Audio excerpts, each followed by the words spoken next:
What up, Doc? What up?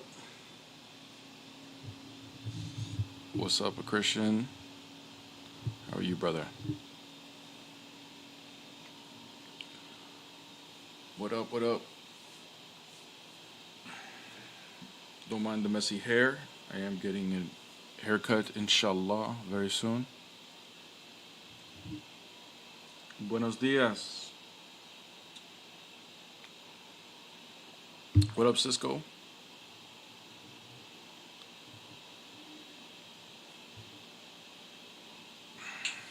Hello, my queen.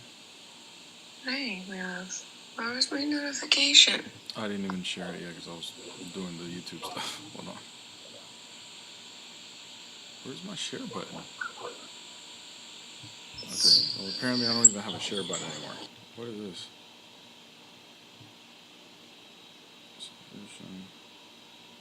Bro, why'd you get rid of the share button? The hell?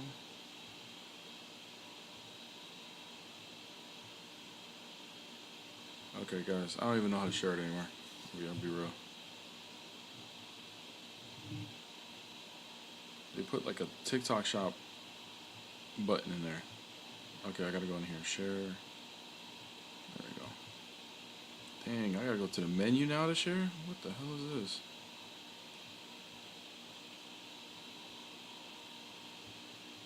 This is whack.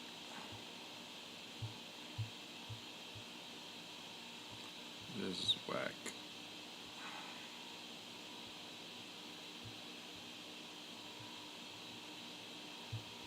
What's up, Uncle Paul?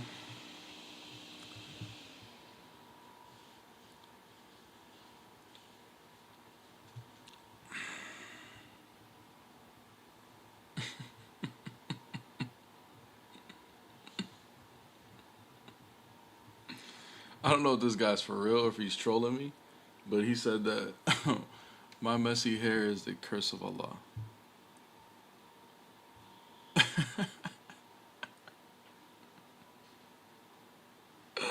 That my messy beard is the curse of Allah because I don't have the smooth Arab beard. Yo, what up, Germ? How you doing, bro?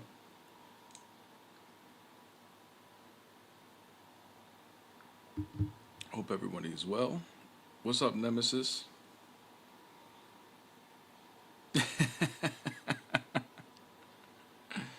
Yeah, you must be extra cursed. His name is Nictorinos. It sounds like a Greek name, but I don't know. What up, Sacred? I'm blocking anybody that's insulting you today. You can just mute him. Just so they know. Oh, I forgot to put the comments in here. Thank you, my love.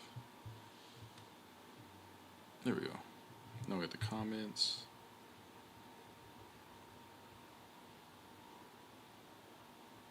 It is rainy. She hates that.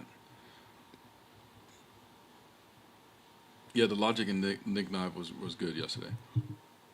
I liked it. Oh, he's just trolling, babe. He's just trolling.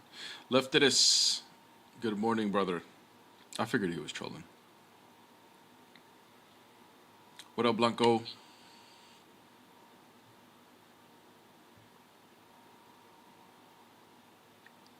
Love the rainy, gloomy clouds. It's debatable, right? Depends. Oh, yes, you can, Nemesis. I forgot that. Didn't you get... Something happened with your other account, right? Hold on.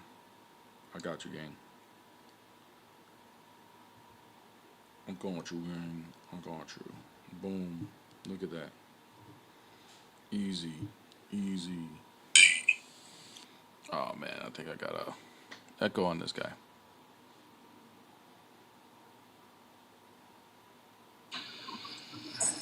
What's up? Hey, how you doing, man?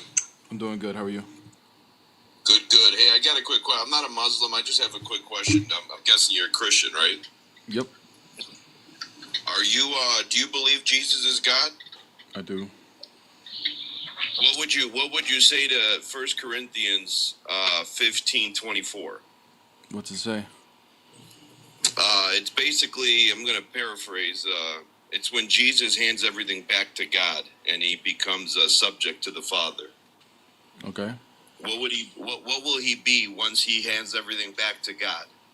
Yeah, he's still gonna be God.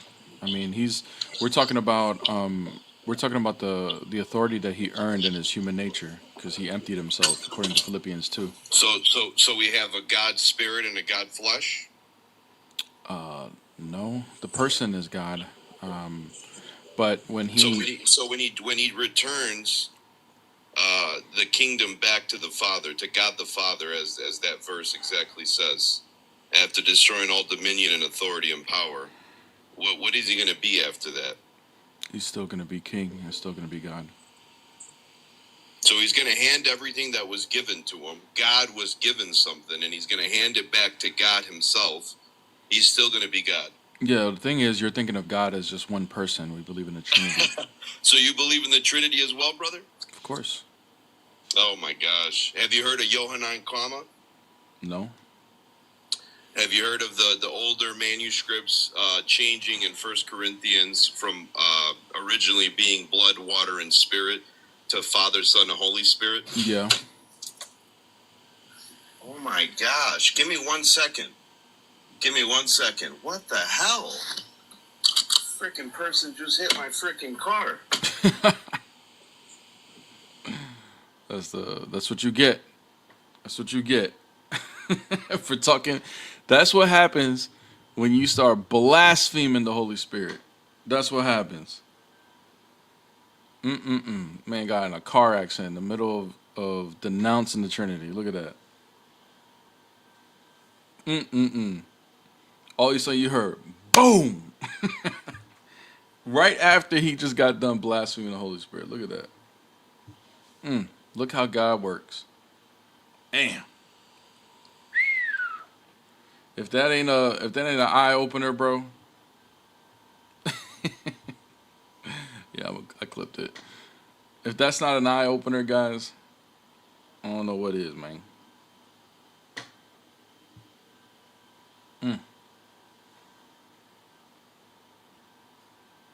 God will not be mocked. It's like when what happened in like the Paris Olympics and stuff when they were mocking God. All of a sudden the lights went out, and the one basilica still had lights on, in the whole city. Or L.A. when L.A. was making fun of God, and all of a sudden the fires came. That's crazy. That's true. Yeah, at least he lived.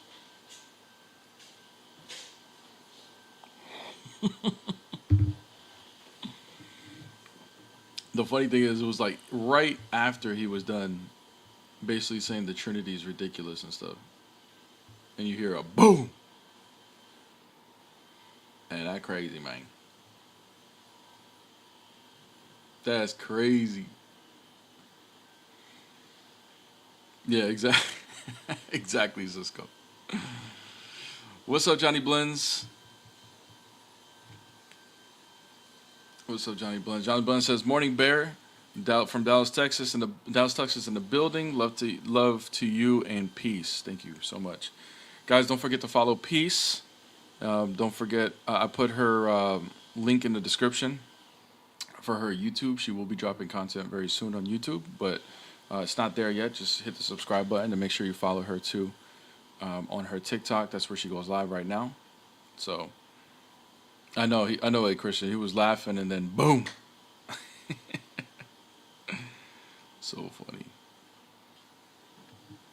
So funny. All right, guys, let's tap the screen, man. We gotta get these views up. Get some ops in here.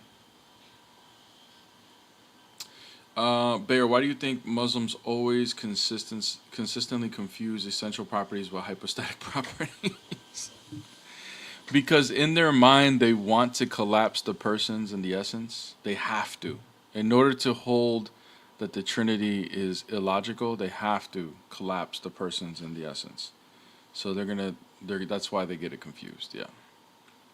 Bear, what do you think about the rapture? The church fathers don't hold to any rapture, so therefore I don't.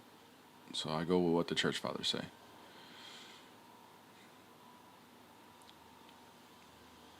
Yeah, if you want to find her on, so a Christian says I subscribe to her on YouTube, but I can't find her on TikTok. If you just come to my TikTok right now, she's on stage. You can just press the follow button. But if you need to search it, it's Peace Apologetics on TikTok.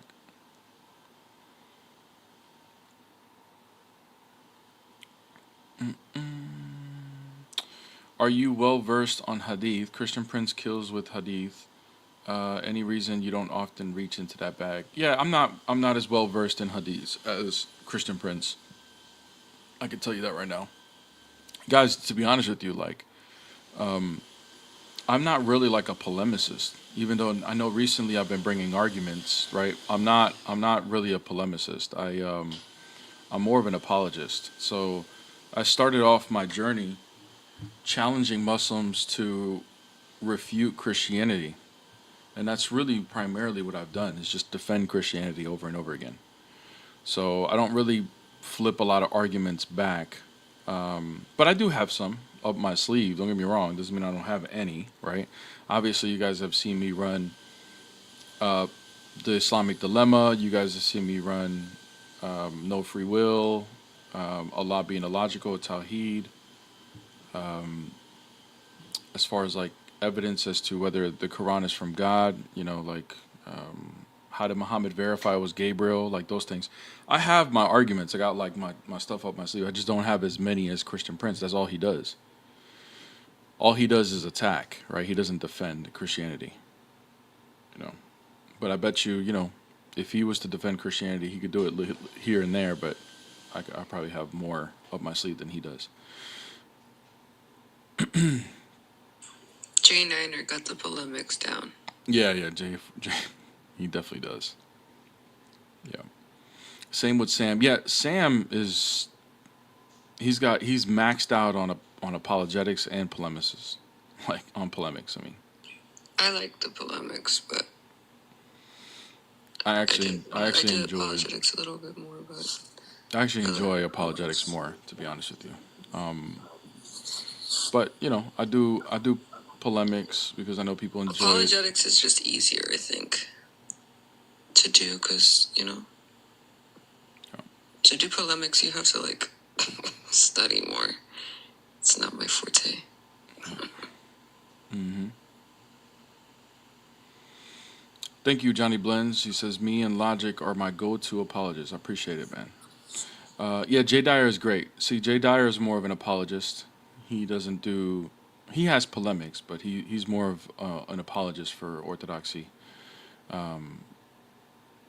So, yeah. Amin is good with history. Can we argue for God being multi-personal from humility?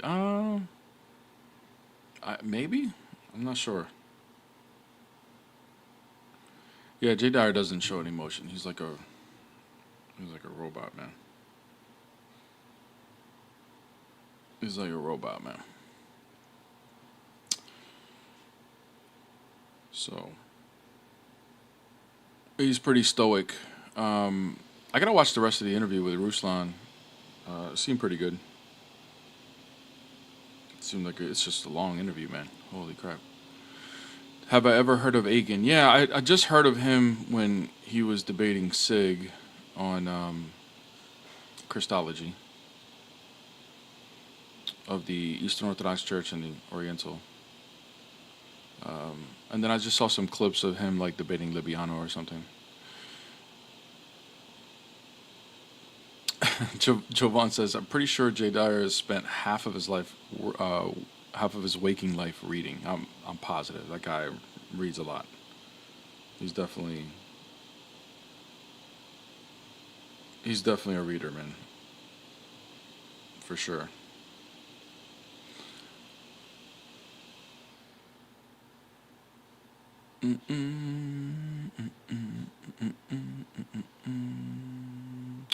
Aiken is Oriental Orthodox, but trust me, he's very high tier when defending the Trinity. Yeah, I've heard. I've heard people talk about him. Yeah, I just don't know about that, about the Oriental view of Christology, or at least how they articulate it. Yeah, I'm a video guy too, Germ. I'm not as much of a reader as people may think. I have a lot of books and I've read a lot of books, but that's not because it's natural to me. I had to force myself. I'm more of a like I need to hear it. I need to process it. I need to. That's how I do most of my learning in the Bible. Is just like listening.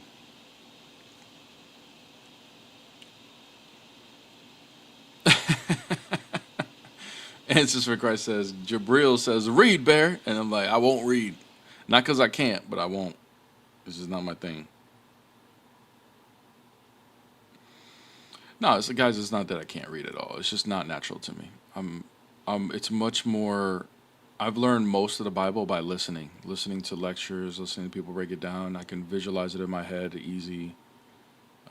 Believe it or not, I've upped my memorization because of that. So I've gotten better with my memorization because of it. That's just how I learn. I listen to debates. I listen to people present things. Like that's just how for the majority of the knowledge that I've gotten of the Bible and religion has been through that. So that's just kind of what I'm used to. It's worked. It's worked for me. So therefore, I continue doing it. Not that I won't read. I am reading. There's books that I am reading. It's just not. It's just not my go-to way of consuming. Ever heard of David Guzik? Guzik. I don't know if I'm saying that right. Guzik? No, I have. I've never heard of David Guzik. What do I think about Dumitru? Steno? I don't even know who that is either. I don't know. There's a lot of people I don't know. Guys, believe it or not, I don't really consume a lot of people's content, like apologists and stuff. Believe it or not, I know about them, but I don't really consume a lot of it.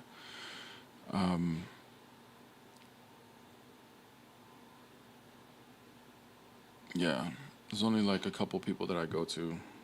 I spent a lot of time watching Sam Shimon and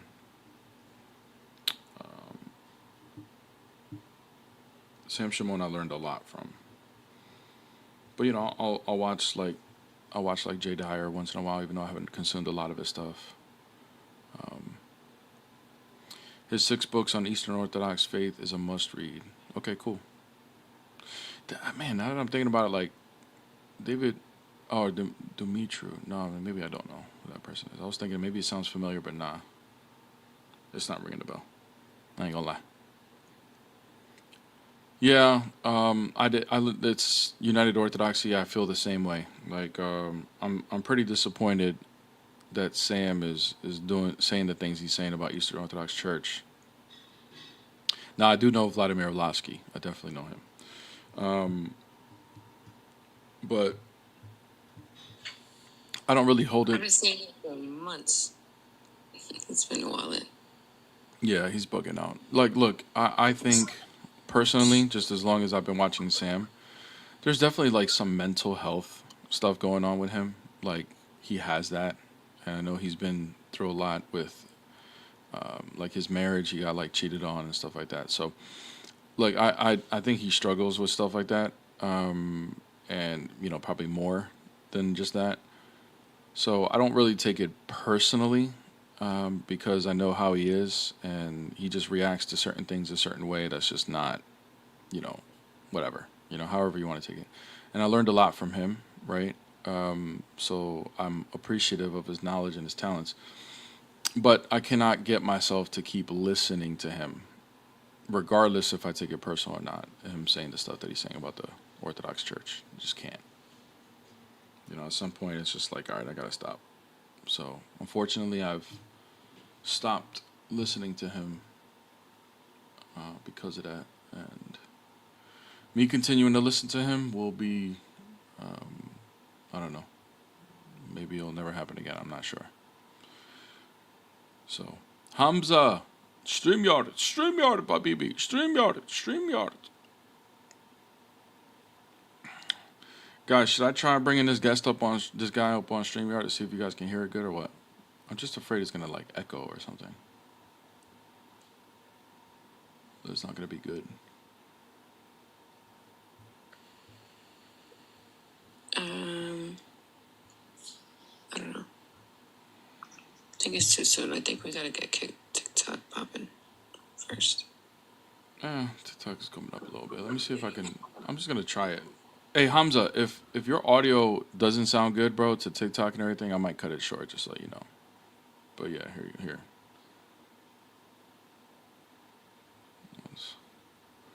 Let's try Habibi. 1 second. Let's try it. Hopefully this thing doesn't echo.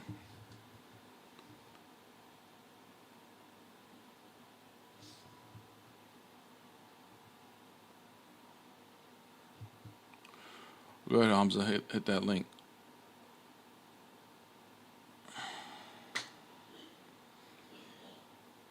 Yeah, we're gonna find out.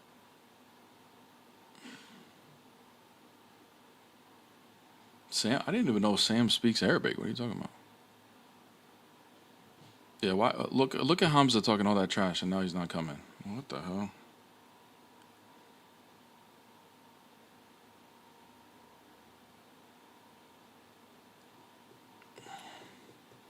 Yeah, I thought Sam didn't speak Arabic. I didn't even know that was a.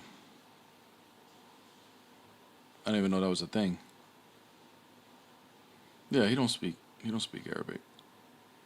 That's why I think like he brings like King So sometimes. Okay, here comes Hamza.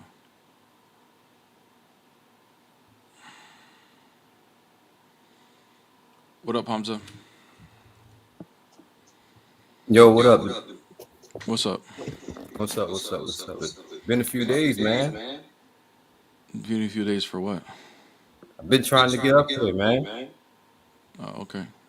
Well, now you up here. What's up? Yeah, I wanna get into what you be going over. I wanna get into because I hear you speak about what is it? Let me see. I hear you speak about the appearance, Jesus being crucified, and also I hear you speak about the Injil. Mm-hmm. Okay, so however you want it, we can start. We can start with the Whatever you want, bro. Injil, Bring your. This is or we can start with whatever you want, bro. I mean, because I heard you speak about this before, about about being the appearance of Jesus being crucified, mm-hmm. and y'all want to make the claim and say that that God, Allah, y'all try to say Allah subhanahu wa ta'ala, he made it appear, he fooled creation. He fooled creation. Guys, sorry. 1 second, Hamza. Sorry, guys. Yeah, there's gonna be a little bit of an echo because his audio is coming out so that TikTok can hear it. So sorry, YouTube. See, guys. This is why I didn't want to. Now I know exactly. You just gotta mute TikTok. Just mute your TikTok audio. I'm That's not all. mute, bro. Hamza, don't tell me what to do, bro. Like, damn, bro. Bring your argument, man. Come on. You're only here because of TikTok, bro. Yeah, like literally, TikTok was the one that wanted you to come up. So, anyways, what's up, man? So, what's your argument, bro? Yeah, I want to go over things I heard you speak about in the past. It's very simple. Okay, pick one, bro. Let's go. Okay, let's speak about the appearance. It appeared to them because Allah subhanahu wa ta'ala, he says in the Quran, he said, "Wama qataluhu, wama salabuhu, walakin shuhiba lahu." Right? He said, nor was he killed. Y'all did not kill him, nor was he crucified. But it appeared so to them. Okay, to bro. y'all. We already knew that. So, what's your argument? So the argument is, why do y'all say that Allah fooled mankind? Why do y'all say this? Why do y'all say he's a deceiver? Why do y'all say this? What does it mean? What you mean with this? I'm asking you. Why do you say that Allah? Because what else can it mean if Allah is the one that made it appear so? Okay. Now, pay attention, everybody. Now, we know if you look at the sun, right? We know Allah tells us in the Quran. He tells us that the sun rises in the east and it sets in the west. So, meaning the sun rise. He indicated to us that the sun rise and that the sun set. Okay? What was my question, bro? Do you hear my question? Did you hear I mine? said I wonder if I'm responding to things I hear you say in the past. What was These my are question? all What was my question that I just asked you, bro? you didn't ask me no question, I Bear. did, bro. Pay attention. I said, what does it mean that it was made to appear so? What does that mean? So I'm explaining it right now. Cause you saying, right? Just listen. Look, he tells us that the sun sets and the sun rises. Okay? How does that answer my question? So listen, Bear. This is the answer right here. So if we know the sun sets and the sun rises, right? All right, cool. Now, in reality, we know that the sun really doesn't set. The sun don't really set in reality. So how can Allah or God be fooling somebody when he said it appeared it appeared to them that he was crucified? How can Allah be fooling somebody when the sun sets, right? We all know in reality the sun never sets. Okay, good. So did Allah make it appear so or not? So in everyday terminology, what do this mean? It just simply means that the sun set. You're not going to blame God for making the sun appear that it sets. Yeah, No, but see, here's the no, thing. no, no. Here's You're the going thing. to do this. All right, Your let me get book that another are one. the words of Allah say that He made it appear so. What does that mean? It just simply means he made it appear to the people, Why did He do that? and meaning he was not crucified. That's what that means. It's very simple. Okay, good. It's Why did very He? simple. Why did He just make it appear so? Why did He do that? Okay. Well, he did that because one of his name is the All Wise. So whatever he do, it's not up to us to question. He did it. He's the Okay, so All Wise. my questions don't matter. Is what you're No, saying? your question do matter, Bear. Okay, That's not then the point. so I'm asking that. So here, somebody who's not a Muslim, I want to know why would He make it appear so, and then lead billions of people for 600 years to believe, or millions, I should say, to believe that He died on the cross. Why would He do that? Yeah, that's with his knowledge and his knowledge alone. Okay, so you're just But appealing, bro. what we can elaborate So on, we Hamza, can what you're saying, elaborate. Hamza, hold on, bro, hold on. So all you just said after all of this, after I asked you the question, is that I'm just going to appeal to mystery. I'm just going to say I don't know because He's God. That's all you're saying. That's not an argument. No, because he let us know. We already know what we need to know. He told us that he was not crucified, and as simple as that. Right, So but we I'm don't need asking to why did He make it appear so where it misled people, and you're just appealing to mystery? because he had to. Had Because to the for Romans what? was trying to kill him. Because what? Because Allah subhanahu wa ta'ala, he had to. So what does Okay? that have to do with Him making it appear that He died on the cross? Well, it has a lot to do with it because, you know, the Romans who was trying to kill him, right? Just listen to what I'm saying. The Romans who was trying to kill him, right? He had to get him away. So he had to make it appear to them. He made it Okay, appear to good. them. I And already this is know they were trying to kill Him. I get it, but why? Why does Him making it appear He died on the cross? Why is that relevant? Why was that important? because we would if Allah subhanahu wa ta'ala, if he never revealed this to us, we would have never known what really happened to Isa. Right, and if He didn't reveal it to us, we would all believe that He died on the cross, right? Yeah, y'all still would be And believing that that. led to the largest religion in the world, right? No, No, that didn't lead Islam to is the Christ. That largest didn't. religion in the world. No, it's not, brother. Yes, it Christianity is. has been the largest religion in the world for 2,000 years, bro. It's elaborate. So you're Explain. saying, Now listen. yeah, Now I know you don't know. as far Elaborate. as numbers are concerned, right? No, The it's largest not, bro. religion in the world has been No, it's Christianity, not, bro.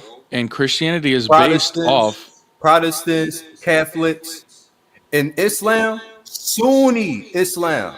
Okay, not Shia, not none of that. Islam has over 2 billion Muslims. 2 million Muslims, right? So Islam, Sunni Islam, is even more than Catholic Christianity. Since when? Protestant Christianity. Since Look it when? up, bro. Look it up, No bro. worries, no worries. Since when? Sunni Islam is the biggest religion, and Islam is the Since when? fastest growing religion. Hey, Hamza, since when? Since 2025. Okay, good. Since Islam is the 2025. fastest Okay, growing good. religion, So and before Sunni so Islam. Hamza, hold on, bro. Hold on. So then before 2025, what was the largest religion in the world? Still, Sunni Huh? Islam. Sunni Islam. Okay, good. So I asked you think since got the when? numbers Since right. when has Sunni Islam been the largest religion? Give me a year when it started being the largest About religion. 2-3 years. Okay, 2-3 years. Okay, so in 2020 on, what was the largest religion in the world? I'm not sure. Come on, bro. Like you know what it is. It's Christianity, right? So even if I grant you these numbers that I don't think are real, even if I grant it to you, my point still stands. For the first 6 centuries, and on all the way to 2020, But you was Christianity has been the largest religion in the world based on the idea that Jesus died on the cross. Yes or no? Yeah, it's been the one. Thank you. And then according to your book, Allah is the one that made it appear that he died on the cross. Why would he do that? Oh, so listen, you asking me again. So listen, you asking why would he? All right. So meaning you questioning why did he do it? All right. Yes. So Why would he mislead people for thousands of years to a false religion? But who did he mislead? Anybody, by making it appear that Jesus died on the cross when he didn't. How? By saving Jesus? Do you think he could have saved Jesus without making it appear he died on the cross? Do you think Jesus had to die on the cross? Hamza, answer my question. Do you think Allah had the power to save Jesus without making it appear that he died on the cross? Do you think he could have done that? Yes. And do you think Jesus had the power So if that to was save possible, himself? if that's possible for him to do that, hold on, bro, hold on. If that's possible for him to do that, Hamza, hold on, bro. I don't want to have to start muting you. If that's possible for him to do, what is the purpose of him making it appear so? We're right back to my first question. Okay. So what is the reason why he make it appear so? Let me ask it again because you're not hearing. Let me ask it so be clear. I'm gonna ask it one more time. Just listen. Go ahead. If it's possible, if he's powerful enough to save Jesus without making it appear that he died on the cross, why would he then make it appear so and mislead people to a false religion? So again, you saying he misled people. You saying it again. Did Allah know that people will believe in Christianity because because it was made to appear so? Did he know that? So he didn't do it so people could believe in Christianity. I didn't say that he did it because of it, but did he know that would happen? I mean, he's all wise. He knew. Okay, so he knew. So what is the reason for him making it appear that Jesus died on the cross?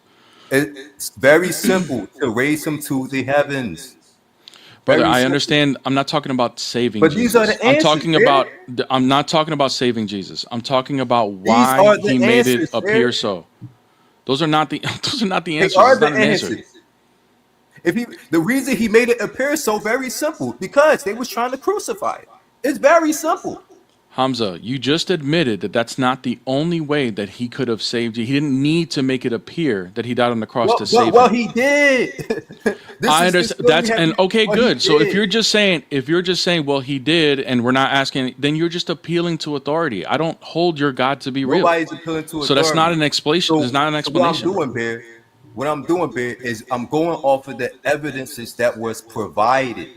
Okay. What evidence? We're going around in circles here, bro. We're going around in circles here. So then, in the evidence that you have, what evidence do you have that the Quran is actually from God? Okay. You want to know why it's from God? Let me see. Let's do this. All right. Let's see. Go to the 57th surah in the Quran. Can you pull that up? And this is going to give me evidence that this is from God. Okay. I'm asking. Yeah. Okay. Undeniably. I like verse 3, by the way.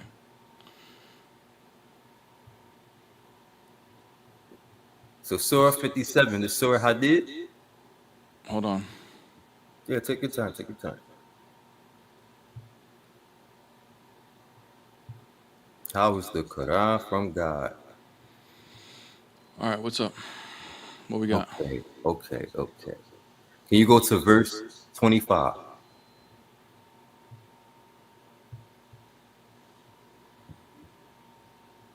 All right, indeed, we sent our messengers with clear proofs, and with them we sent down the scripture and the balance of justice so that people may administer justice. And we sent down iron with its great might, benefits for humanity, and means for Allah to prove who is willing to stand up for him and his messengers without seeing him. Surely Allah is all powerful and almighty.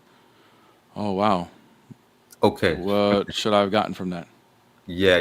Now you probably like, what does this mean? What do I get from this, It's right? not about what does it mean. There's a lot of things we could jump into here, but my thing is, how does this prove this is from God? I'm about to show you. Yeah, go ahead. Now, what I need you to do is as Google or ask any scientist, right?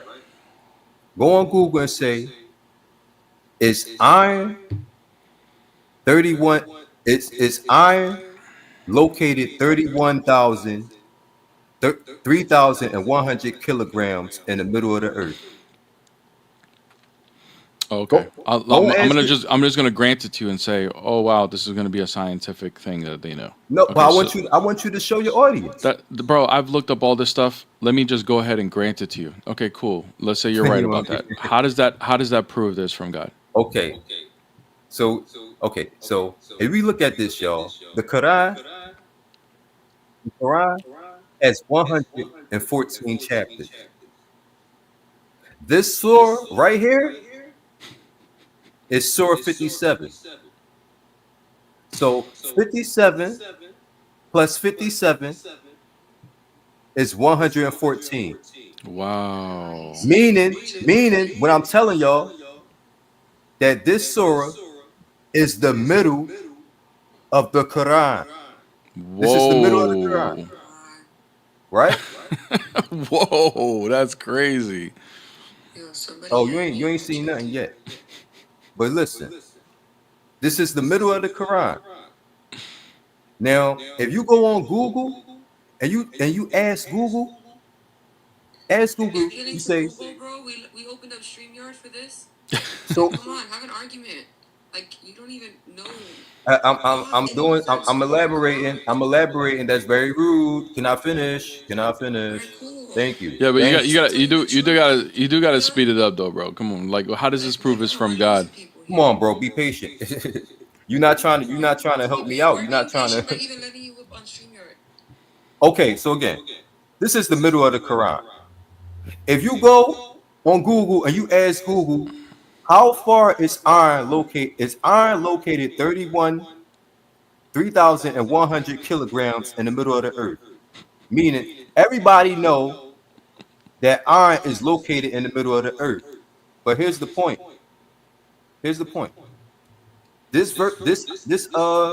chapter right here, again, it's the middle of the Quran.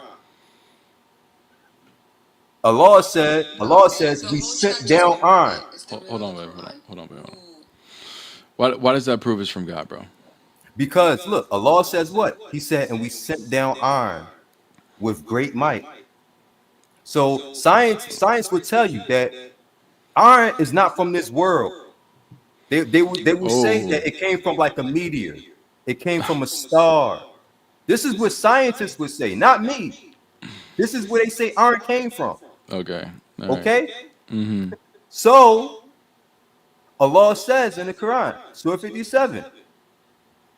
If you look also, iron is located 3,100 kilograms under the earth, in the middle of the earth. All right, and this is the middle of the Quran. All right. Look, Hamza, And I don't if know how you, much longer you're gonna go. Here, let me just jump in I and mean, ask one you more my minute, just question. 1 minute, no more than 2 minutes, All right? right, wrap it up, man. Come on. So this is the middle of the Quran. So if you start from the beginning of the Quran all the way up into this verse, this is the 3,100 verse in the Quran. Whoa. And again, this is the middle of the Quran. Woo. Iron is located in the middle of the earth, 3,100 kilograms in the middle. How do this book know this? All right, Hamza. Why couldn't Satan know it? How do this book know this? You answer my How could? question now. If Oh, this is I'm the asking. middle of the I'm Quran, bringing a possibility. Maybe Satan knew no, it and gave it to no, Muhammad. hold on, no. See, now you're running. If this is the middle of the Quran, God, think about it. If this is the middle of the Quran, and iron is located in the middle of the earth, how did this book know this? Satan. Now it's Satan.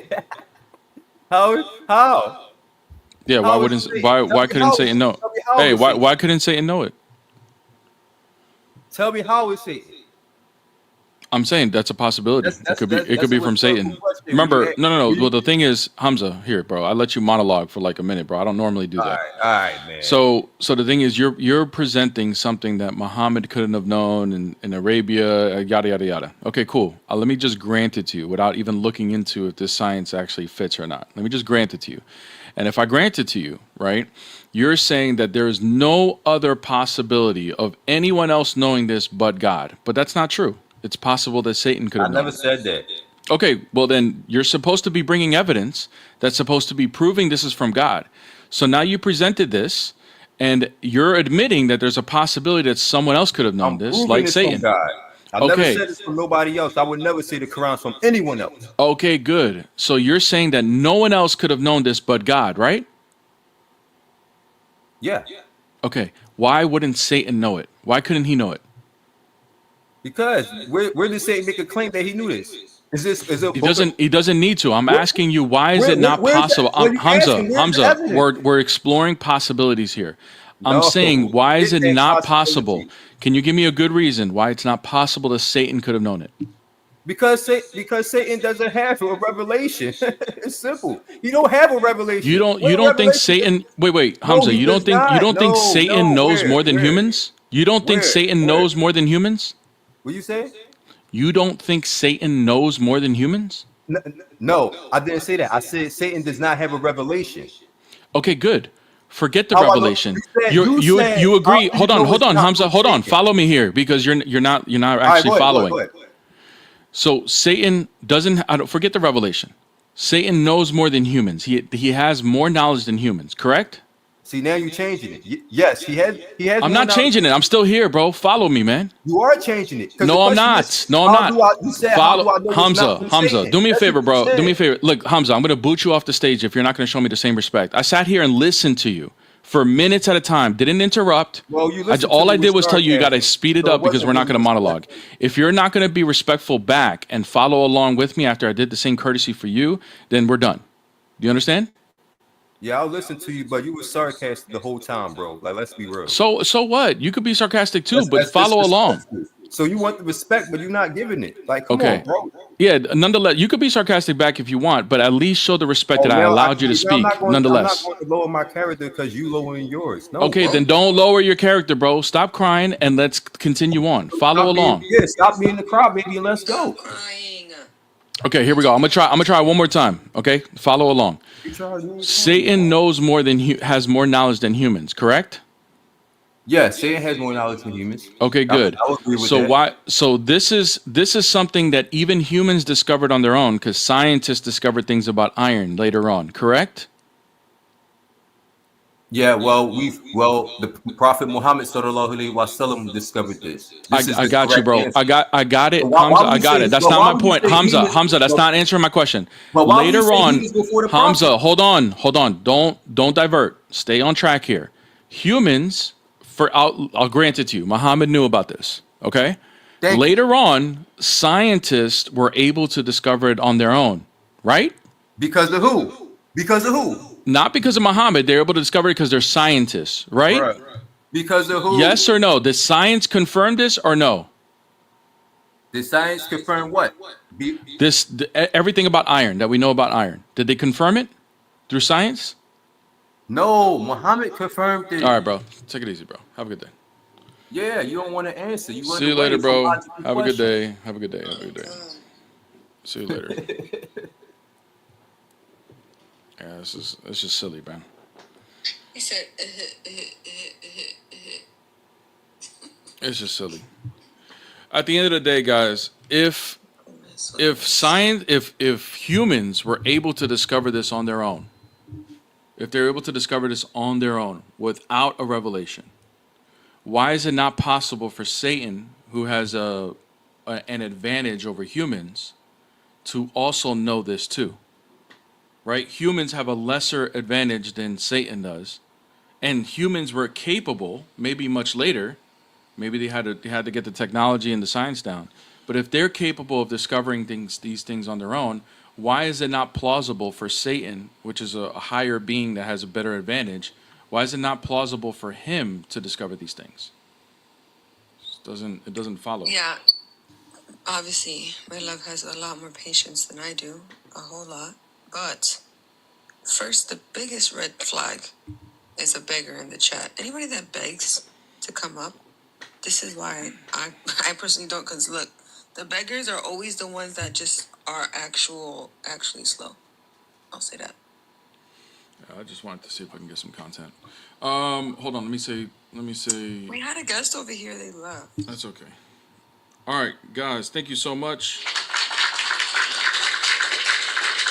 Thank you, a Christian, for the super chat. It says, "Thanks for your patience, brother." Yes, I know, guys. I'm just trying to get some content here, guys. That's it, man. I'm just trying to get some content, man. Trying to entertain the YouTube, you know. That's all. We're trying to entertain the YouTube. That's it. That's it, man. Ain't nothing else. But anyways, tap the screen, guys. Let's see if we can get another guest. Mashallah. I saw some of you guys were getting crazy shubahat by hearing the iron verse. Right? The iron. Oh no, the iron. Oh man. Crazy, man. Tap the screen, guys. Also, guys, don't forget to follow Peace on the YouTube. All right, the YouTube. She has a YouTube, but she hasn't dropped content yet, but she will. So make sure you hit the subscribe button, so when she's dropping content, you'll be the first to see it. Okay. Link to her YouTube is in the description of the stream on YouTube, so you can go check that out. If you're on TikTok, go follow her on YouTube, and if you're on TikTok, you're not following her on TikTok, what are you doing? Hit her a follow. So make sure we do that. That iron argument was pretty, it's tough, man. It's tough, bro. It's tough. That's like me going to a Muslim and saying, hey, you know what? I casted out a demon in Jesus' name, bro. You should believe it now. How about that? How about that comment that says your girl was right? You know, we love those. I didn't think you were wrong. I just wanted to try it out. That's all. We love those.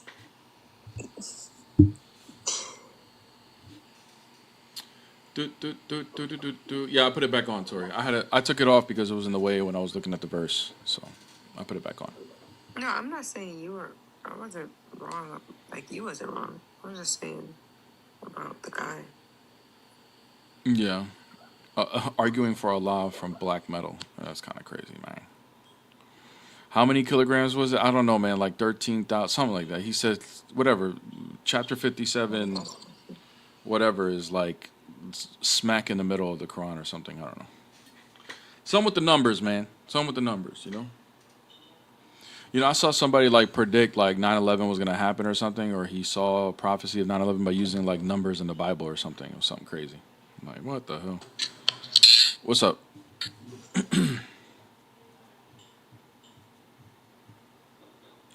Servant, you got I don't know if you got a lag or. Hey, what's going on?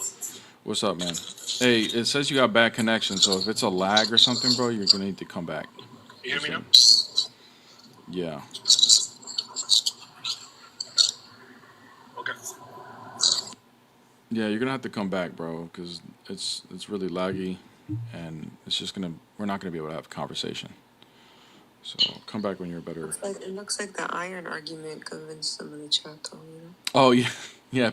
I saw people were getting crazy shubahat, and especially in the YouTube. There were some people were starting to say their shahada. That's crazy, guys. Oof, they almost got ya. That's how they do it, bro. They got the car salesman They got the car salesman approach, man. The car salesman approach. Ashado. Crazy Shubahat, bro. Crazy. By the way, guys, quick announcement. Saturday night, live on YouTube. It won't be on TikTok, so everybody on TikTok, beware. I am doing a live reaction with Peace with Bryce J. For those of you that know on TikTok who Bryce J is, Bryce J is a well-known Orthodox apologist on TikTok, at least. And so Saturday, 8 p.m. Eastern Standard Time, he'll be on my YouTube, and we'll go over God Logic versus Orthodox Muslim, the recent debate that they had, and just see what's going on, like how he looks at it as far as like the Trinity and you know, these arguments and stuff like that, and breaking it down for us. So, anyways, we're gonna do a live reaction on YouTube, 8 p.m. Eastern Standard Time. So make sure you guys tune in for that. It won't be on TikTok. It'll only be on YouTube. Okay. And then, so we're going to be doing that. And then we'll also be taking a live Q&A for anybody that has questions to Bryce about things about the Trinity or Orthodoxy, whatever, after we do the live reaction. So make sure you guys tune in, 8 p.m. Eastern Standard Time on my YouTube, on the YouTube. All right. Anybody down to come up and talk, or is this like a chill live? Just know Orthodox Muslim believes his juicy beard makes him a different person from God Logic. Yeah. Juicy beard is crazy. Yeah. Apparently that's a essential hypostatic property. My YouTube is just like it is here on TikTok. Bear the image. Bear the image.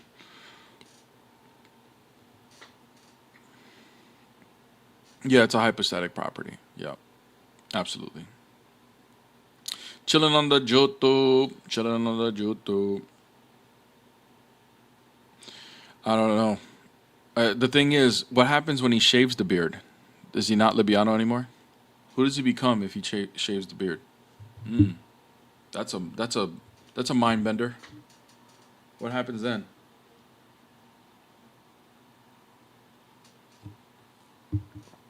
Bet you guys didn't think about that, huh?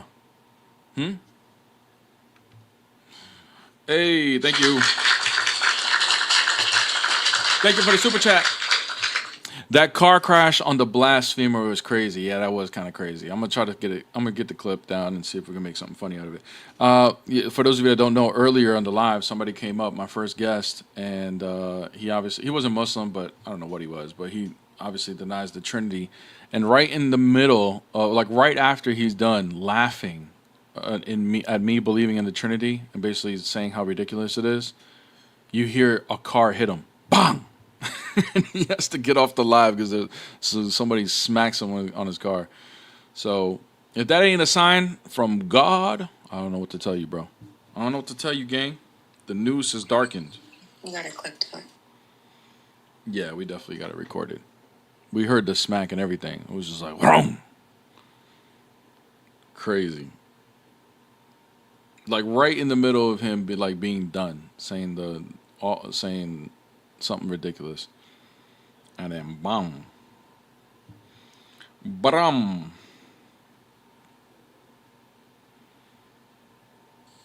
What's up? What's up? What's up? Are you Muslim? No, I'm a Torah follower. Oh, okay. Do you believe in Jesus as the Messiah? You know what Torah followers think? Well, I mean, it depends, bro. There's different people that have different beliefs on that. But I'm assuming you don't believe Jesus is God, right? Correct. Okay. Never mention in the OT. So. Okay. And what about do you just follow Torah? You don't follow the Tanakh?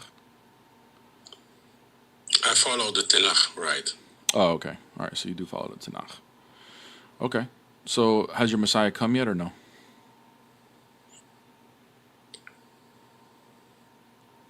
He don't come yet, no. Okay. When's he supposed to be coming, bro? But he never mentioned. So you Christians Wait, what? said that What's never mentioned? What are you talking about? He never mentioned in the OT. So we don't believe that he's the Messiah. You know that. Okay, what's never mentioned? The Messiah is never mentioned? Is that what you said? Jesus. Okay, The Jesus Messiah. never mentioned. Okay, but you do believe in the Messiah, right? Do you believe he was God? Because I do, yes. But do you believe in the Messiah? Yes or no? I don't believe that Jesus is God, my friend. I know that. I didn't ask that. I said, do you believe in the Messiah, my friend? In the message. In the The message? message of God, you mean? Brother, can you do me a favor before we continue? Mm-hmm. Can you say Prophet Muhammad is not a prophet and he's burning in hell? Can you say that? To me, it's just a dead person that wait. He don't even know where he will go Hello, hey. Before we continue, you're gonna get booted if you don't answer this question. If you don't do this, to. Hey, can you say to Prophet me, Muhammad? Can you say Prophet Muhammad? is Yeah, go ahead. to me Muhammad is a pig. Is a Right? pig. Okay, good. All right, that's good Is enough that for me. okay? Is that okay, That's my friend? That's perfect, my friend. That's perfect. Okay, good. All right. So, can you answer my question? Do you believe in the Messiah? I believe in the message. I don't know. That's I what don't know, believe. bro. I believe in the Did law I only, ask you? one God. Did I ask you if you believe in the message, or did I ask you do you believe in the Messiah? But what's a Messiah? Explain it to me in Hebrew, Mashiach, the please. anointed one. Not in English, yes? Yeah. Shiloh, in Shiloh, the one that the scepter will go to, right? When Shiloh comes, right? That the scepter won't leave Jerusalem until Shiloh comes. Who's Shiloh? His people, right? Who is Shiloh? His people. Okay, so Shiloh is his people. Who? Israel? Israel is his people, right? Okay. So then so you're saying that in that prophecy in Genesis, it says that the scepter won't leave Israel until Israel comes? Is that what you're saying?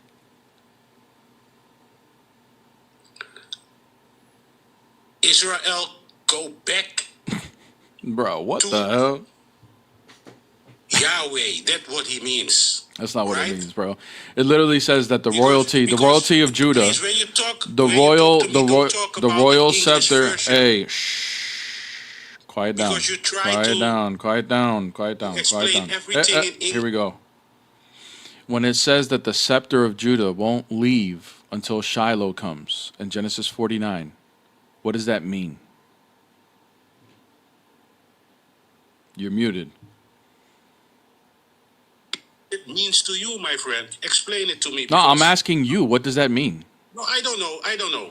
Okay, bro. Then you don't know Torah, bro. You need to go study. No. Explain it to me because You don't know Torah, but you don't know Torah. You don't know Torah. If you don't know, if you don't know Genesis, Torah, my friend. if you don't The know only thing you do is Genesis, reading some chapters. if you don't know Genesis 49:10, then you don't know Torah, bro. That's like literally one of the key themes of the entire Torah, is Genesis 49. So if you don't know that, if you're not following along on that motif, then Why you're you not muting me, actually man? you're not actually studying Torah, bro. You don't like the. You don't Hey, bro, study go nothing. go You to only study go the to your New rabbi. Testament. Go to your rabbi. Go kick rocks. Go to your rabbi and go learn Torah, bro. Because I know more Torah than you. Yeah. Get the hell out of here. That's crazy. Talk to me about my Torah. Dude doesn't even know the prophecy. I guarantee you he didn't even know what it is. That's crazy. I don't even think he was a real Jew. I'm not even sure. I don't think so. Whatever. He's a weirdo. I follow Torah and Tanakh. I follow Torah. Kick rocks, boy. Kick rocks. Nah, he don't know who. Well, he said Shiloh was Israel. That's what he said. So basically, the scepter. So Israel won't Let me see how that follows. So Israel will have, and the tribe of Judah will rule until Israel comes. That actually kind of follows because the Messiah is called Israel, but he was referring to Israel as being the people. So the people of Israel won't come until the people, wait, the people of Israel will rule until until the people of Israel come. That don't make no sense. That don't make no. They're already there. They're already there. So Shiloh. Well, I mean, look, even rabbinic Jews would agree that Shiloh is the Messiah. Guys, if you want to see the squabbles, send the super chats, send the comments, tap the screen, like the live. What are we doing? What we doing, man? On TikTok. What we doing, And man? everybody's just, they got their popcorn out, but they don't want to participate to get the views up. What we doing here, man? Come on, guys. You What see we the goal. even doing? Guys, also, I did a little poll last night to see if you guys would enjoy me doing some reaction streams, like on some debates or other Christian content, maybe some interviews or whatever the case is. Let me see how it's doing. Hold on. So, where is it at? Okay, so we got 91%, 89 votes. Go ahead and vote. But 89 votes of people saying, yes, I should do reaction videos like this from my subscribers. And so it's a different form of content I'm going to be dropping. Some of the comments say, just to see your view on the debate and know your thoughts on the topic of the debate helps us get to know you better. God bless you, Brother Bear. Is this even up for debate? Somebody says. The question should be, what kind of reaction would we like and what topic? Okay, yeah, I'll ask that question next. Somebody said, yes, sir. Somebody else said, why not? Okay. So if you guys agree, go vote. Or if you guys disagree, go vote. Either way. I'm open for any critique. And that'll keep the content flowing as well. As far as anyways, as far as getting that going. All right. Do we have any guests or no?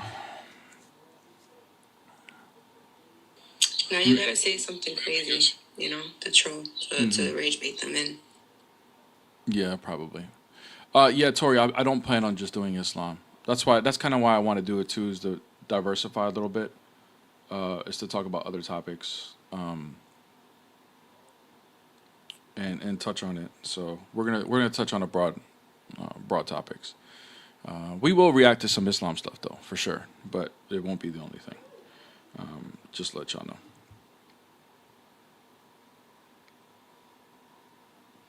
I say no. Go make more Christian Bible-based content. Yeah, I am gonna do that in the future, bro. This is about growth right now. Unfortunately, to do something more studious in the Bible, we got to grow the audience a little bit more, man. It's just not something that people go to YouTube for entertainment, and they want to be, if they're going to be educated, they want to be entertained along the way, not the other way around. If you want that kind of content, just go to the Discord and join exactly the Bible right. study, guys. Exactly right. Yep. Thank you so much, my love. And oh, by the way, that's why I brought it up too. Thank you for reminding me, my love.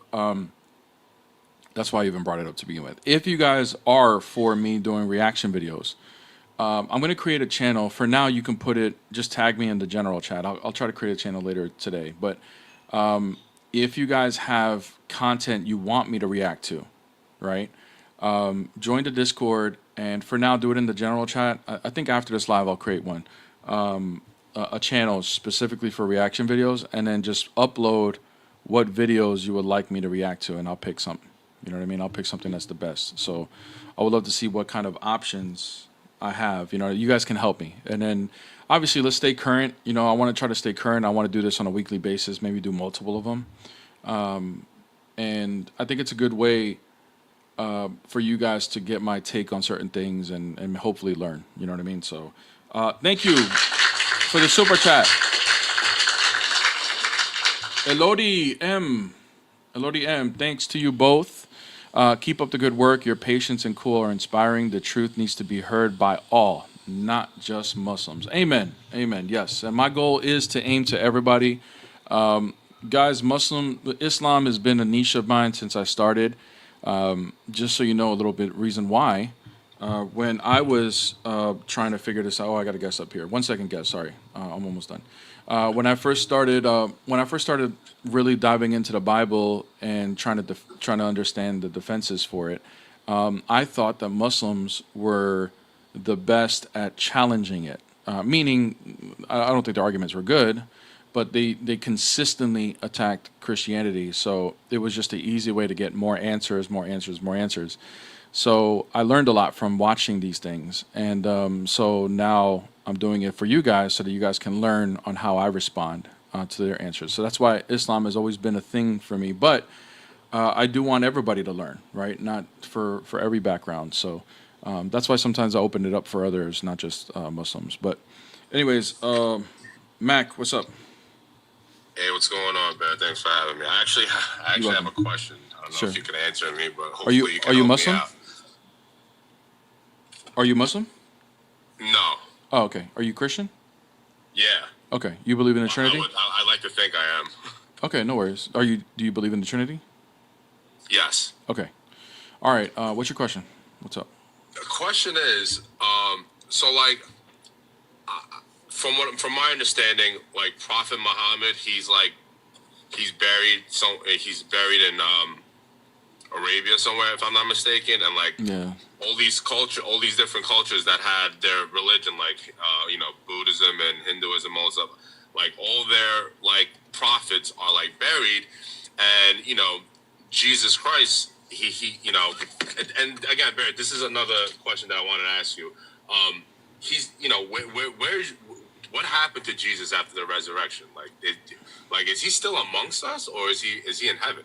No, he's in heaven. So if you read in the Gospels, after he resurrected, he spent time with the apostles for 40 days, and then he ascended from the Mount Olives to heaven.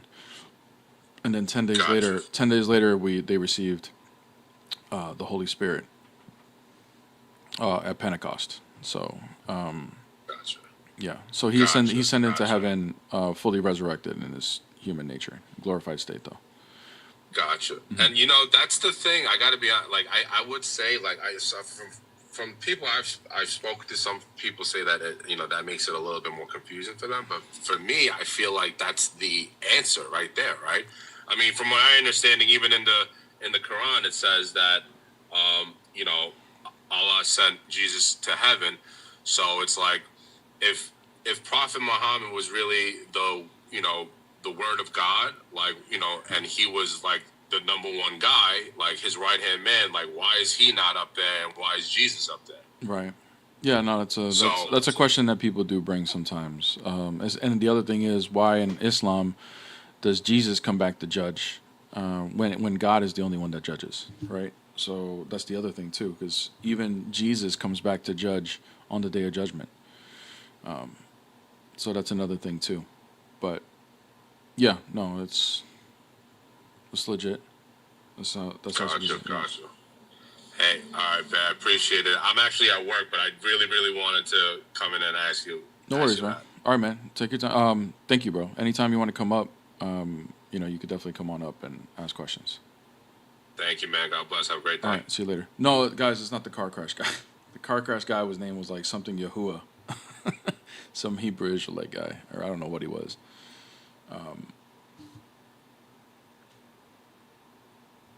Man, y'all like no Trinity crash. And I started laughing too. I was like, man, am I wrong for this? That's hilarious. He didn't get hurt. He didn't get hurt. He was clearly still on. I know. He was like, wait a minute, hold on. Somebody just hit me. I just got my car hit. Man, that thing came out of nowhere, bro. Like, that's what you get. That's what you get. That's what you get for disrespecting the triune God, and then at the same time you got saved by the triune God. So humble yourself. Alhamdulillah. That same Trinity just saved your way. Saved your ass. You alive because of that, because of the Trinity, boy. What you talking about? What you even talking about? Not fishy. Yeah, I think I'm gonna make a short out of it. I'll figure it out. What's up, Master? Master debater. Okay. What's up? Hello. Were you looking just for Yeah. Muslims? Yeah. Is this Cartesian? What do you mean? Is your name Cartesian in another account? No. No, it's not. Okay. Are you an agnostic? No, I'm a Hindu. Oh, really? Oh, okay. Well, have a good day, bro. All right, bye. He said, acknowledge me by my name, Master Debater. Actually, that's interesting. Master Debater. Acknowledge I'm me. sorry. How you doing, family? How you doing, brother? I wanted you to leave that Hindu up here. I was gonna rip his head off. Oh yeah, no, you can rip his head off in the comments, man. Nah, I'm good, bro. I don't Sure. Yeah, I just want to ask him a question. So basically, their little blue buddy, their blue girly Brahmin who wears cute little earrings and does splits and downward doggy. Relax, Kendrick. I wanna ask Relax, bro. Relax, man. Go ask him in the Downward comments, bro. doggy, that's not a trigger word in algorithm, but you have to learn about TikTok. All right, bro. Go sit down, bro. Relax. You're too hyper for me right now, man. Love you, bro. Love you, but relax. Go debate him in the comments, bro. Damn. Anyways, yeah, Master Debater. Acknowledge me by my full name, Master Debater. Master. It's not as hard to debate Hindus as people think because you ask them a couple of questions that are unanswerable. Same thing with atheists and Muslims. They got those too. It's actually interesting. Like, I wouldn't have mind asking them a question or two. But, maybe next time.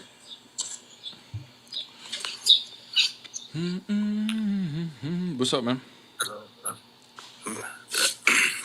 It's Master Debater here. Oh, my bad. My bad, Yeah, bro. so get it right, guys. Come on. Hey, guys. Yeah. Hello, ¿cómo estamos? So I had a quick question. What is the reason for the Antichrist in Islam? Well, it's the answer. I don't know what the reason is, but I guess everything. Yeah, there's no reason. Well, the reason I guess overall would be everything's a test, right? According to Muslims, everything's a test. Everything's a test. Allah allows the Antichrist to come and do this, and that, and Jesus comes back and crushes him. They don't even have a reason for the Messiah. They just have a Messiah. Yeah, we just know he there, man. We just know he there. Allah said it. That's it. Yeah, yeah. He's anointed. Like, he's special, but he just like everybody. But he just like all the other prophets, yeah, he's too. just like everybody else, but he's like the word of God, but he's just like everybody else. But all right, yeah, I just want to ask that right quick, bro. Appreciate y'all. No worries, bro. Appreciate you. Appreciate you, bro. Appreciate you, gang. This guy Nick Darinos, bro, is a troll in the YouTube. He says, "I'm Islam's Antichrist. Ask me and I'll answer you." Like, bro. I can't even repeat what Nemesis said in the YouTube. Thank God you told me he was a troll because he almost got blocked. No, yeah. I figured he was because of the name. And I think I've seen him before, but now I'm definitely going to remember him. We're okay with good trolls, but if you're going to be insulting my baby, you never see him again. Watch out. Yeah. Watch out. I can't even repeat what you just said, Nemesis, but that's kind of funny. If y'all want to go see it, go to the YouTube. But yeah, guys, pretty chill live. I feel like we just posted up today and just, taking questions, relaxing. Couple people here and there, So yesterday was all the action. I'm here nice and early. Ain't nobody want to come squabble. That's crazy. Wild work. Wow. Wild work. We'll see how long it takes. Crazy, man. Another day. Crazy, man. Well, hopefully we'll be starting earlier. That's the goal. Inshallah. Inshallah. Just a chill live, just hanging out with the viewers, just chilling. Obviously, guys, I'll take questions if you guys want. Man, don't want the ops, yo. Where the ops at? I don't know. They going Dialgo kind of pushing slow today. Guys, don't forget to follow Peace as well. If you don't, make sure you're following her YouTube as well. Also, guys, this Saturday, 8 p.m. Eastern Standard Time, for those of you that just got here, I am doing a live reaction with Bryce J. Does anybody know who Bryce J is on TikTok? He opens up his own lives. He's an Orthodox Christian, very knowledgeable in philosophy, defending the Trinity, church fathers, all those things. We're actually going to go over God Logic versus Libiano, the recent one where Logic went on Libiano's YouTube live, and we're gonna break it down. I want to get his take from. I want to get his point of view from it as being a guy who's really knowledgeable in the Trinity, and see what his thoughts are. So we're gonna be doing that live on YouTube. So it'll be 8 p.m. Eastern Standard Time on the YouTube. It won't be on TikTok, only on YouTube. All right, so we'll be doing that 8 p.m. Eastern Standard Time. We'll do a live reaction. It's going to be a while. We're going to be there for a while, just hanging out, watching the video. And then at the end, I am going to open it up for Q&As for anybody that wants to ask questions, maybe something he said during the live you didn't understand, or just overall questions for Bryce on the Trinity to kind of help you if you want. He's a good resource he's a good person to ask questions. So if you guys have questions about the Trinity, or if you have a hard question about the Trinity, or if you have an argument, even if you're a Muslim, whatever, even if you are not a Christian and you want to challenge him on the Trinity, you can come on up, and we're going to do a Q&A with that as well. So anyways, that'll be Saturday, 8 p.m. Eastern Standard Time, live reaction on my YouTube, me and Bryce J. I want everybody there. Everybody come and show love.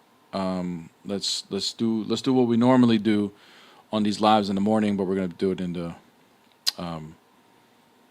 the evening. Orthodox Muslim versus Bryce J in the future. Bryce J wants to debate him, but I don't think Libiano wants to debate him. Apparently, Libiano watches Bryce J's lives, and he sits there for hours watching, but never requests up, even after he asks him, hey, come on up, sends him a request, he doesn't come up. I don't know what that means, Maybe Libiano fell asleep and strolled into Bryce's live. I know that happened to me one time. So maybe we'll give him the benefit of the doubt, but probably not. It's still pretty early, and if I'm not mistaken, Libiano's either Eastern Standard Time or Central, one of the two. So, but I have by mistake fallen asleep on a live. The live ends, and I wake up at 3:30 in the morning to Central Dawa challenging me to a formal debate. He was like, "Come on up, bear scared." I'm literally groggy, waiting. I'm what is going on? It's on my iPad, bright white screen from an accept. I'm oh my gosh, bro. This guy. I just declined it and went back to sleep. It's bro, what the hell? That's why sometimes when I watch other people's lives, I got to do it on an off account, man. I got to do it on an off account, because the minute I go in certain lives, I'm getting requested up, and it's I don't even want to come up. I just want to watch. Dang. Crazy. That's why I do that now. Go on my little off account. Nobody know me. We chilling in the cut. So anyways, yeah. Questions, opposition. Where we at, man? Free naturalist. When you gonna be a Christian, man? When you gonna be a Christian? If you do become Christian, inshallah, we gonna announce it here on this channel. Just to let you know, we're gonna announce it to the whole world. I'm so disappointed, y'all. Wow. I was asleep for half of yesterday's live, and it was probably the highest number live we had in a while. Yeah. And today I'm up early to squabble, and nobody want to be here. Nobody even hit the follow. I'm offended. I feel a type of way. Damn. And I don't like that. So. So if it keeps going this way, we gonna have a problem. So tomorrow we're gonna do it again, and I want to see the numbers in the 3 digits the whole time on all platforms. And I want to see y'all liking and sharing and following and commenting. Thank you, Nemesis, for putting her link. Her link is in my YouTube description, but Nemesis just put the link in the chat as well. Yesterday we had, that was like 140 people on TikTok, and then we had like over 100 on YouTube, so it was crazy. And now all of a sudden, you know, we just vibing here, man. Don't make her feel like it's her fault, because it's not. Let's see. What's funny is this is Dylan, by the way. What's funny is I ran the argument of who did Allah love before creation one time on Issa's live, and Malik was there. Malik said Allah's love wasn't eternal; it was created. Ooh, shoosh. Wow. Yeah, Malik is not really good at philosophical arguments. He would even tell you himself. Yeah, that's tough. Allah's love being created is oof.